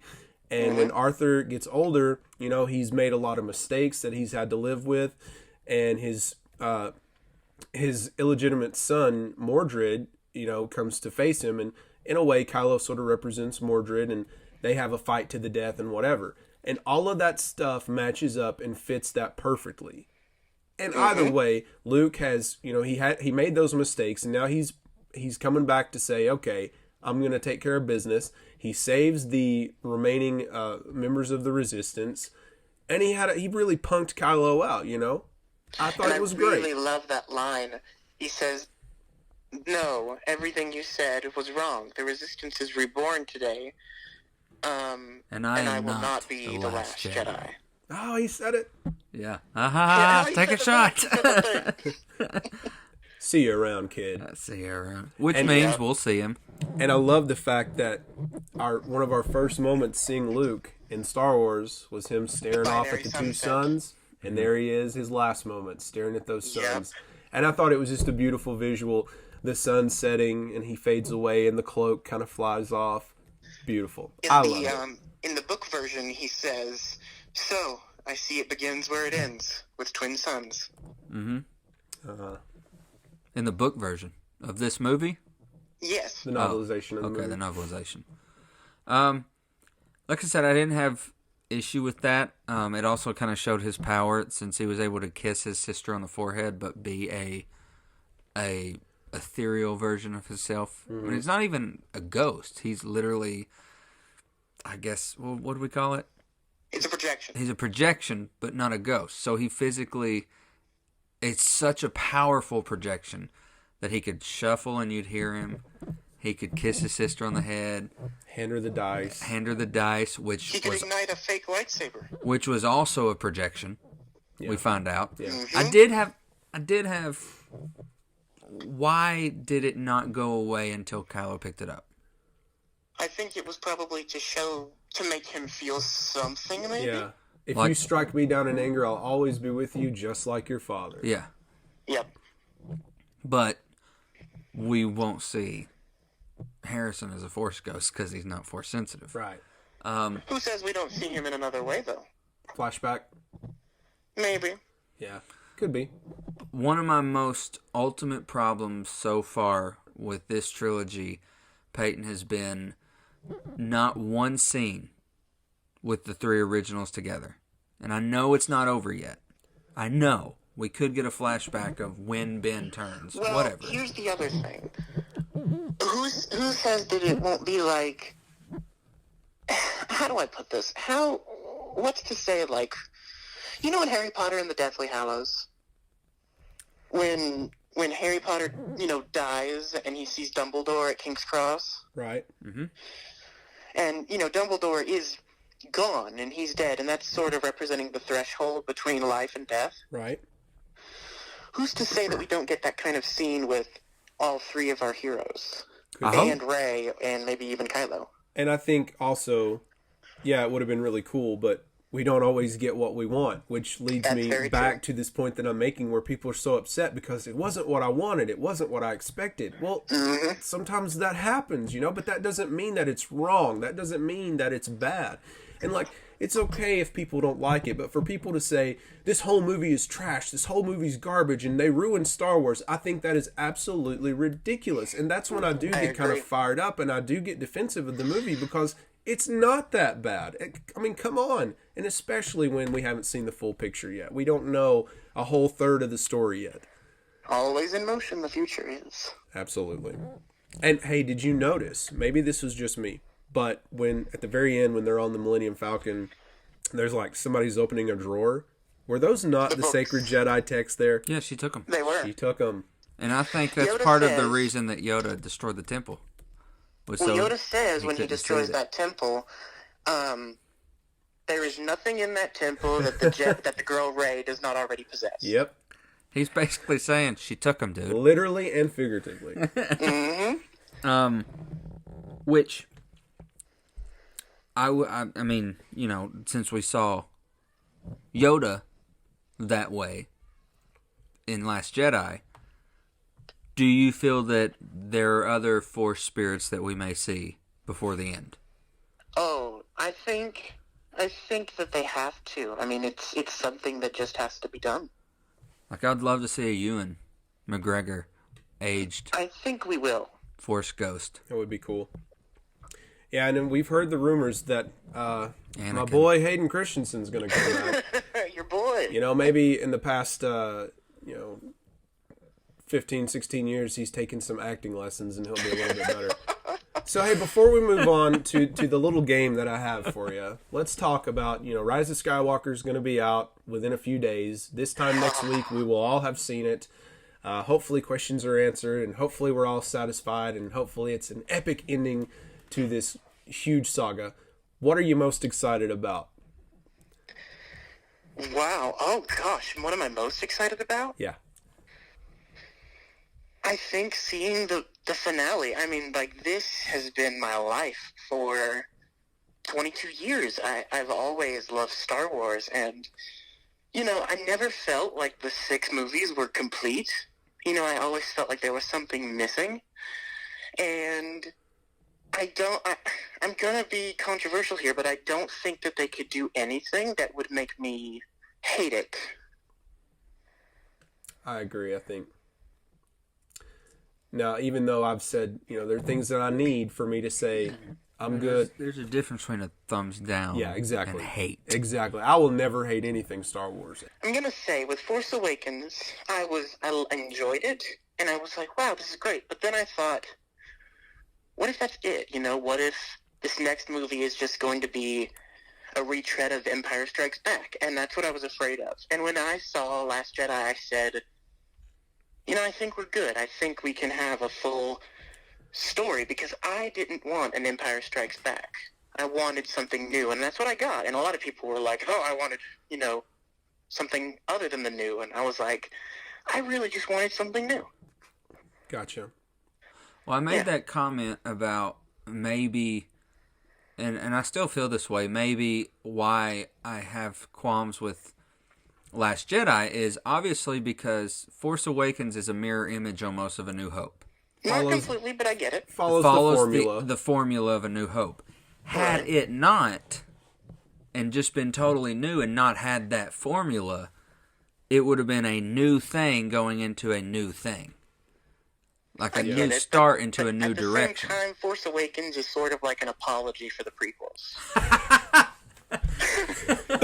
It really is.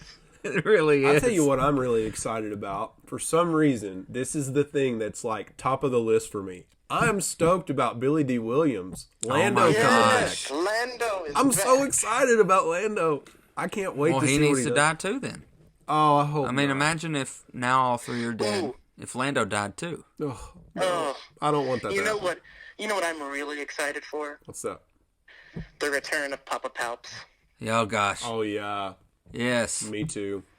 And just to Every explain time I it, watch the trailers and hear his voice, I just go, have you seen the new one where he's mimicking other people's voices? Like, I've been the voice in your head.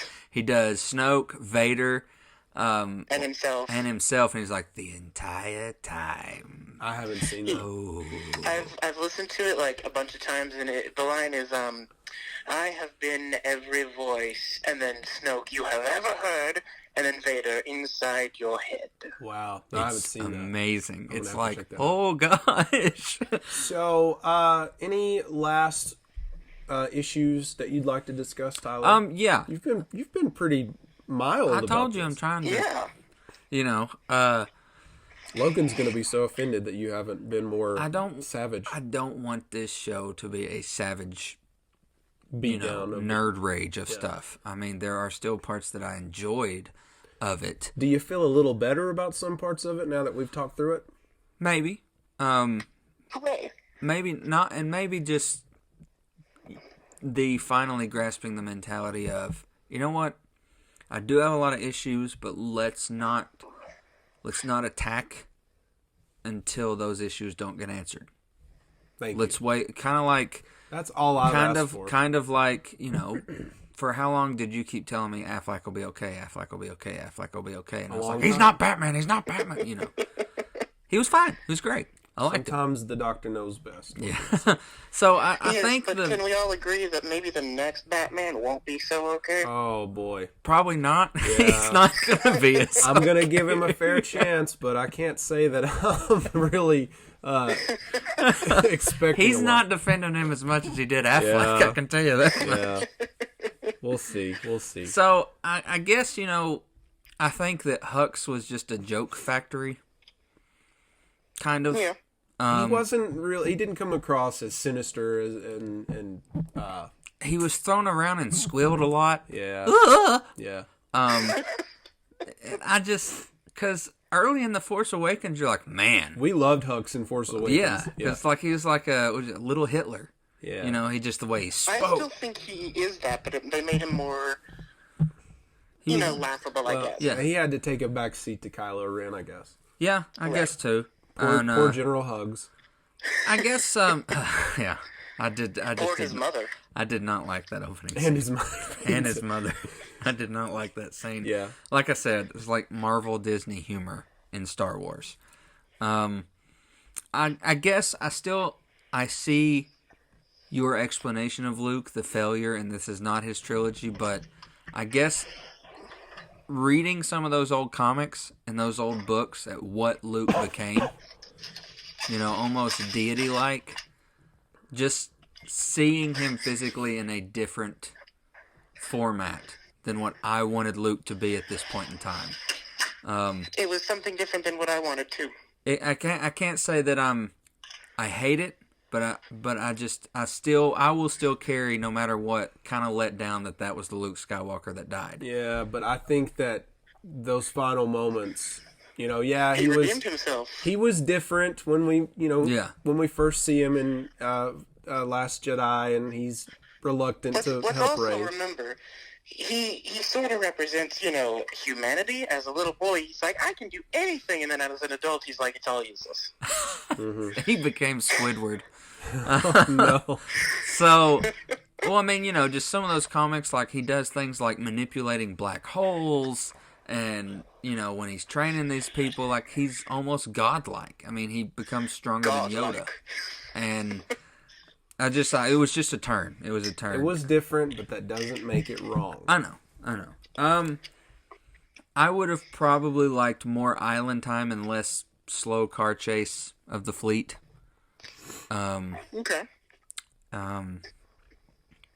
I still kind of selfishly hate that Han died, and there's not as big an impact in this one. It's just kind of like, where's Han? Now, that is something I have a little qualm about. There's a deleted scene where they tell Luke, and they cut it out. And there was also supposed to be a scene where they had a funeral for Han, and they cut that out. Oh. I'd have felt better. I'd have felt better. Yeah. Yeah, it just seems a little wrong to not have that. Yeah. Even if they jettisoned a coffin in memory of him. I know he fell, but also, I guess, Snoke, Kylo, Hux, Phasma, they're all supposed to be this new order of villain. And, like in the first movie, Darth Vader has 12 minutes of screen time in A New Hope. And he made an impression in that 12 minutes that makes him one of the greatest villains of all time and terrifying. And like we talked about, is it the song? Is it the breathing, the red lightsaber? Actually, the song isn't until Empire Strikes Back. That's true. Mm-hmm. So, in 12 minutes, he did what these villains have not done in 2 movies, for me. But also think that was 1977. That was the first time we've seen Star Wars. Now everyone has this expectation that it's not going to be met again. Listen, people. Okay, boomers. You are never going to get the same type of Star Wars that you got in 1977 and all the originals, okay? Those are my Star Wars too. We talked about that last week. Those are mine too, okay? I love those. They are so close to my heart. Crappy prequels. And okay. But it's never going to be like that again. It's a totally different time. Movies are made differently. The feel is going to be different. And that's all there is to it. If you go in expecting this is going to be like 1977 Star Wars, you're wrong. You might as well get up and walk out right before it even starts. Mm-hmm. Okay? And to the people who already hate Rise of Skywalker before they've even seen it, what are you thinking? Like, why don't you just let the rest of us enjoy it and you can just not go see it? If you're that jaded about Star Wars at this point, and I'm sorry, Disney didn't ruin Star Wars. You ruined Star Wars for yourself because of your truth bombs. And that's that's how I feel about that. I really want to move on to this game, Peyton. Okay. All right. So, as we know, there's a very, very, very famous line in every Star Wars movie, and you know what I'm talking about. Is it? I have a very bad feeling about this. Hey, you got it, buddy. That's it. So the game here is, can you start? We're going to start at Star Wars. We're going to go in the order of release. Oh, can you name who said it and why they said it? And some of them have 2. So if you get one, at least one of the 2, you'll get credit for it. But if you get both, that's extra credit. Okay. All right, so let's start. Star Wars, A New Hope. Oh, who says it? Yeah, who says it and why do they say it? Luke Skywalker says it when they're being pulled into the tractor beam by the Death Star. Ding, ding. That's it. All right. Do you know the second one? The second one in that movie? Uh-huh. I think it's Han Solo when the trash compactor starts. You got it. Yay. All right. Empire Strikes Back. Princess Leia in the Exogorth when the Minocs start flying around. You got it. Return of the Jedi. Ooh, okay. I literally watched this last night, and I even said to my dad, hey, there it is. And, hey, there it is again. There's 2. Hang on, give me 1 second. No cheating. I'm not cheating. He's playing. What he's doing is he's playing it backwards in his head. I am. I'm trying to go scene by scene here. Let's see. Please. I want to see. Can you give me a little hint? One of them is like opening scene of the movie. C-3PO, when they're heading to Jabba's palace. You got it? You know the second one? The second one is... It's on Endor. Endor.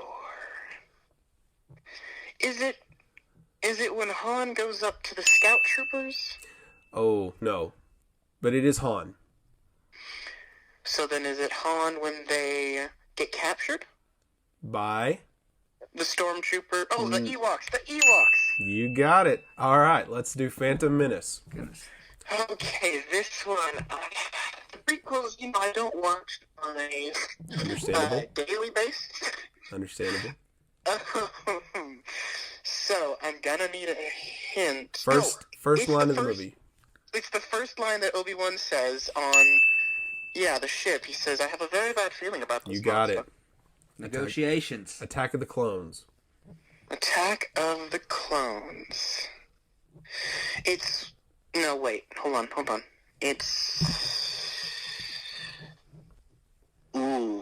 This one I do need a hint for. Geonosis. This one I don't watch a lot. Geonosis. I knew it was on Geonosis. Oh, it's when they're all on the hooks, or not the hooks, the chains, and the attack is about to happen. Who says it?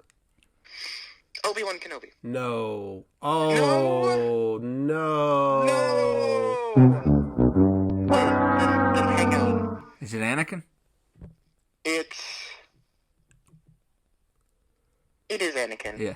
That's right. All right, Revenge of the We're Sith. coming to save you, Master. You're doing a fine job. Yeah. Good job. You have to admit the prequels have a few lines that are just actually really funny. Sure. Okay, so Revenge of the Sith. I feel... Can you give me a little hint? In space. Is it when Obi-Wan's ship gets its wings cut off and Obi-Wan says it? Yep. Hooray! Force Awakens. Force Awakens. Oh, gosh. Okay. It would really have helped if I had... I haven't watched Force Awakens and Last Jedi yet in my marathon. I'm a little behind, so hold on, let me think. Force Awakens. I think... Can you give me a hint? It is not a new character who says it. Okay, then Han says it on the Irvana. And he says... I got a bad feeling about this. Just like that. All right, and the really tough one, The Last Jedi. This one is very interesting because we don't truly know if it's said. We think it's said when Chewbacca is about to jettison Rey to the Supremacy. That is not what my research tells me. Oh, then is it when BB-8 at the beginning? You got it, buddy. Very good. So Hooray! you got most of them. A little had to have a little help here and there, but you did very well, and I know you would. So I got all of the original trilogy. Congratulations, you win my respect. You win bragging rights. And now I can always use those. my challenge for Tyler. I don't think it's going to be as difficult as I thought. Tell me some things you like about The Last Jedi. Some things I like. Yeah. That I like. Maybe it is harder. I liked the brush off the shoulder from Luke when they... You are correct. Yes! I liked the Yoda scene. Yes, you are correct! I liked the Holdo sacrificing The herself. Holdo maneuver! The Yes! Holdo maneuver of light space into the ship. Light speed. Light speed, sorry. I liked the fight in the throne room. Right, Good right. fight. I do agree that it kind of sucks not having an actual duel, because every Star Wars has had a duel. Yeah, I can't fault you for that. But that scene. But it was a great fight scene. Absolutely. Wish the choreography to it was a little more extensive, a little longer of a fight scene maybe. But we did see some pretty good moments, like the throwing the saber and boom through the eye. And got to see some cool new weapons from those guards, like the nunchuck type things. Yeah. That light whip is so cool. Yeah. Yes, that's cool. Even though there was one moment, even though she died, was underutilized, and Phasma dies, there's a crack in her helmet, and you see her humanity. Like some fear, a little fear. there. She's just looking just through that, You are always scum. Yeah, and you just see that one human eye, almost like you're a human. You're not even a clone. Yeah. We don't even use clones anymore. I'm trying to say more than what I disliked, but I don't know if I can. Well, that's good. I mean, that's pretty good. Yeah. We can call it quits there if you want to. If you're struggling. Now, I do think that even though the Holdo maneuver was great, David kind of challenged me with what would have made even bigger, almost farewell fan services if Admiral Akbar was the person to go. That's true. And I have to I'm admit, going I with do the hate ship. that Akbar was underutilized, and Ryan Johnson even himself says if he could go over and do it again, he would have had Akbar a little more. I 100% agree with that. Had he been like, everyone get off. Yeah. I'm going with my ship. Yeah. There's a meme of the Avenge the Fallen posters. Yeah. There's a meme with Admiral Akbar and it says Avenge the Fallen. Yeah. I can totally get on board with that one. It's always such a pleasure to talk to you and have you on. And it was a pleasure being here. Our episode from before when we sat down with you is still our most popular episode. Absolutely, so it is. You are a hit, my friend. Well, that's great. I am so thankful. And I'm sure that we'll have you on again. And until then, I just have to say, May the Force be with you. Yes. All right, buddy. Thank you, guys. This has been so much fun. Thank you, Peyton. We'll catch you later. All right. Bye, guys. Bye, buddy. Well, that was just a blast. I always love talking to Peyton. Yeah. But he also, at the same time, makes me feel less of a nerd. Because Me I'm older too. than him. I should know as much knowledge. Well, I think overall we're bigger nerds than him. But when it comes to Star Wars, there ain't general. nobody that can match Peyton. I would like Peyton and our friend Padawan J at Ocho Duro to have a conversation. We need to try to make that happen sometime. That would be fun. Yeah, that would be... We'd all just be in the... Yeah. It'd be like the Duel of Fates. So, we had some questions, some thoughts, and some opinions from different fans and stuff like that. And I'm going to lead off with a very abrupt one. Okay. At 3 Fat Nerds, some boy. friends of ours from the Pod Nation, says, it stinks. That's just all they said about Last Jedi was, it stinks. All right, to each his own. Whatever. Tenacious Tara O herself asks, are you all nervous about the ending coming? No. What are your thoughts about Rey? We've covered that in the discussion with Peyton. Her. I love Rey. I like her. I just feel like she was overpowered too soon. With lightsaber skills, she's also a killer. She's a killer scavenger. She's climbing stuff. She's jumping. She just didn't have a lot to learn. And what did she really learn on that island? Luke even said, I've never seen any raw. I've never seen anything raw like power, this except for in Kylo Ren. which also is a hint. And they are There's a equals. hint. There's a hint there as well.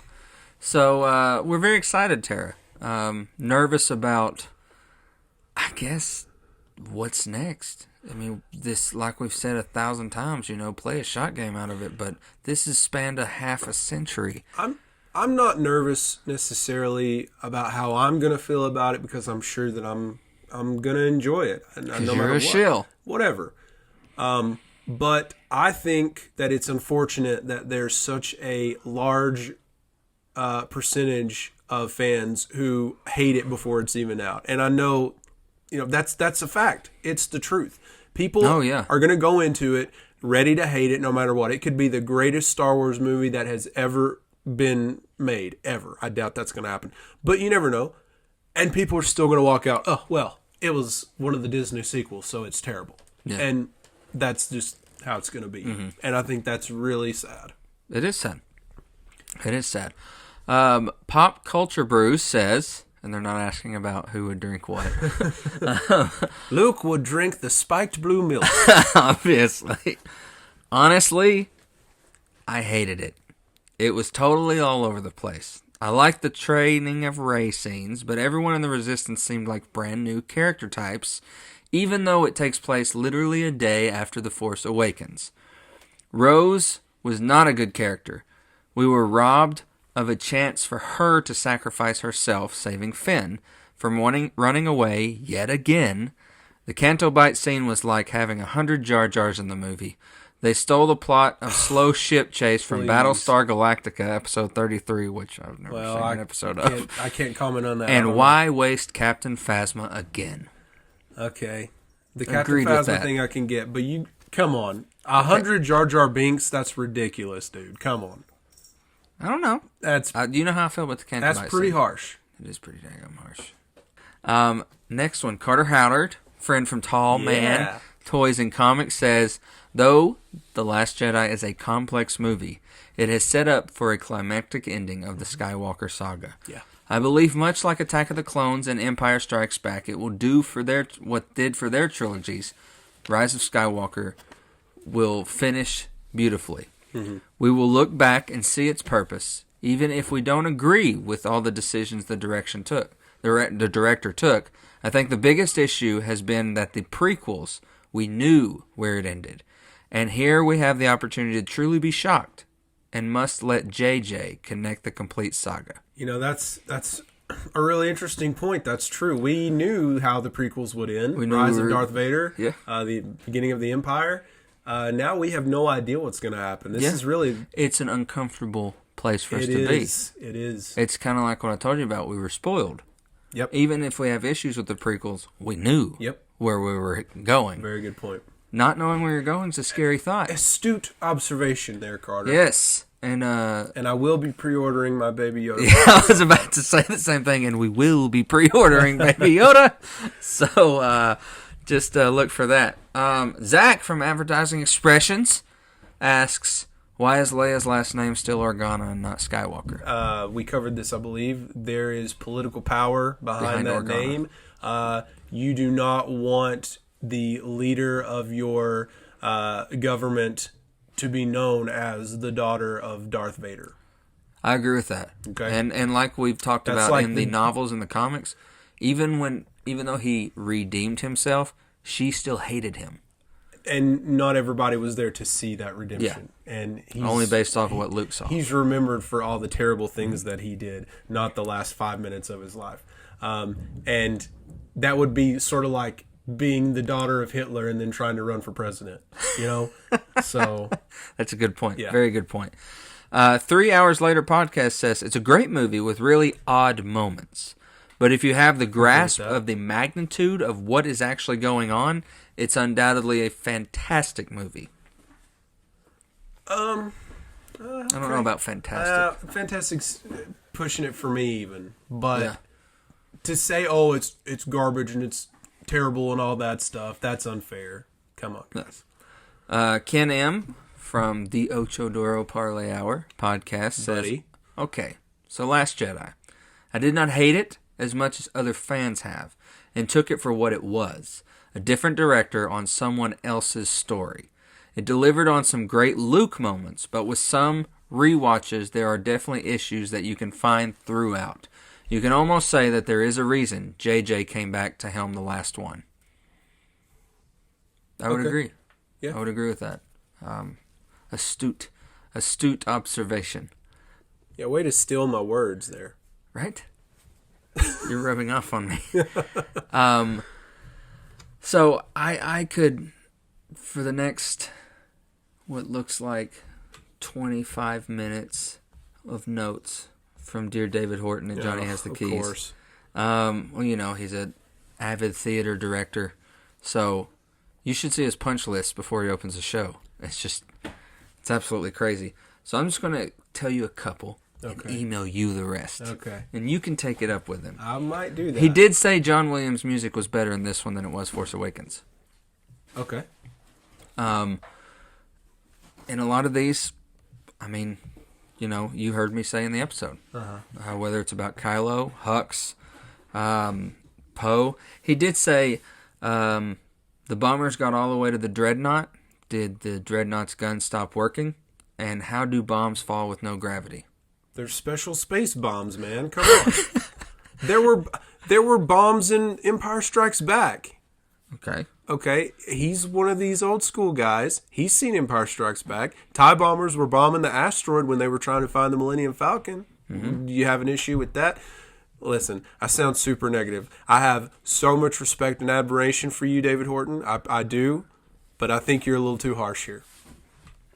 Okay. This one I do kind of agree with, so I'm going to say it. And again, this one's pretty good. Kylo says no prisoners as they're marching towards the door. Right. However, a crashed Finn and Rose surviving crashing in front of the AT-ATs, and Finn can carry Rose that far to the door without being killed by all those AT-ATs before the First Order getting to the door. They were distracted by Luke. Kylo said, if you paid attention to the movie there, David, he said, I want every gun we have on that man. He did not care about Finn and Rose. He cared about Luke. Okay. What now, huh? We need to get y'all together live in the same room. I don't know. So many moments were spoiled by comedy. The opening battle scene, Luke making a low blow about Jakku. I don't think it spoiled it. I don't know. I hated how I felt. The Yo Mama joke was a little out of place. And but why I wouldn't have put in the line about him going, okay, that is coming from the guy from Tatooine, and maybe that's yeah. I mean, there is just, but still, there is I mean, you remember the list you used to make for us in Wizard of Oz when you directed it? You know when you directed Wizard of Oz? Yeah. You know all the notes you were like give us, and you. Every director gives notes. Yeah, I know. That's how he has it. He took these while watching. Oh, I see. Last Jedi. Okay. So that's how they're set up. It's like he's watching it and he sat there and took notes. Okay. Like a director watches a performance. So I'll email you these. Okay. I'll email you these.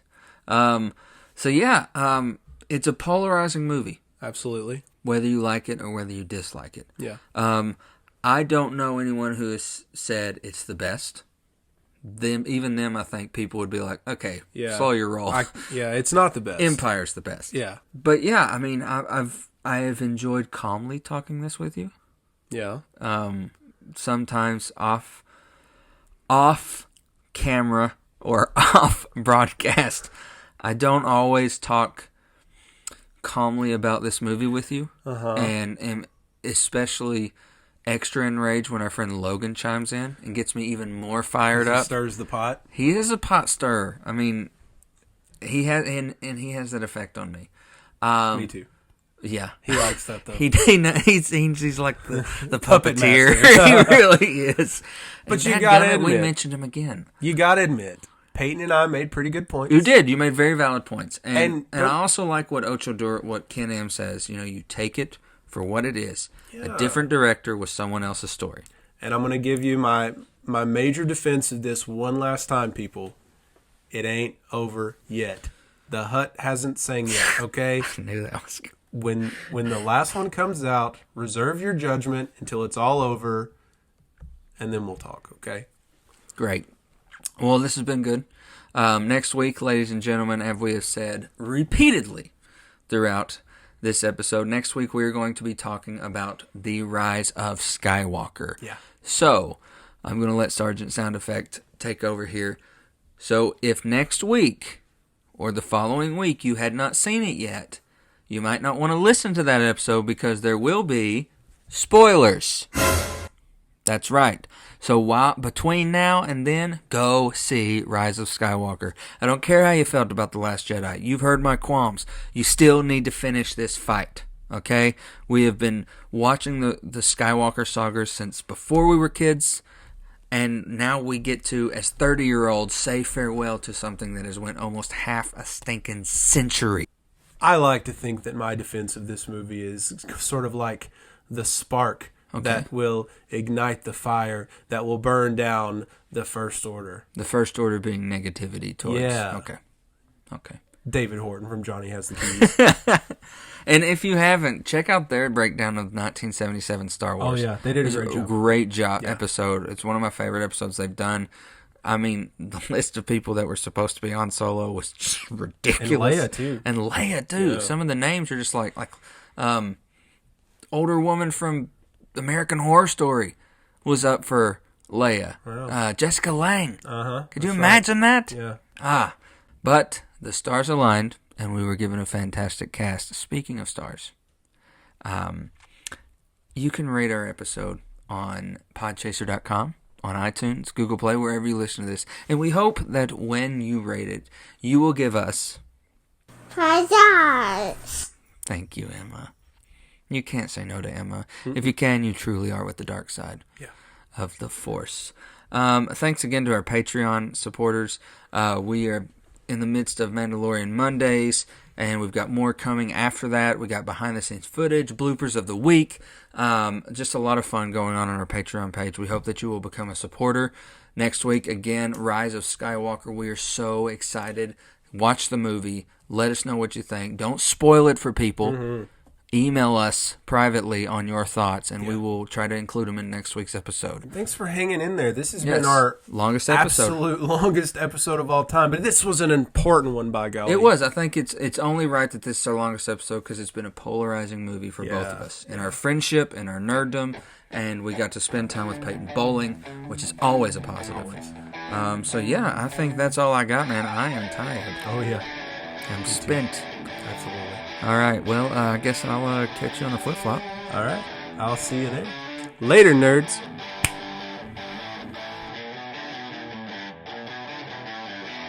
See you around,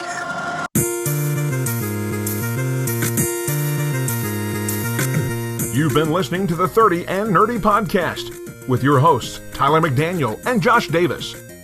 Brought to you by Encore Theatrical Company, Akita Express, Creative Theater, and Advertising Expressions. Find us, follow us, and like us on Instagram, Twitter, and Facebook.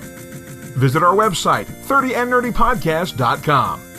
Got something to tell us? Drop us an email, 30andnerdypod@gmail.com. Until next time, cheers to you, nerds!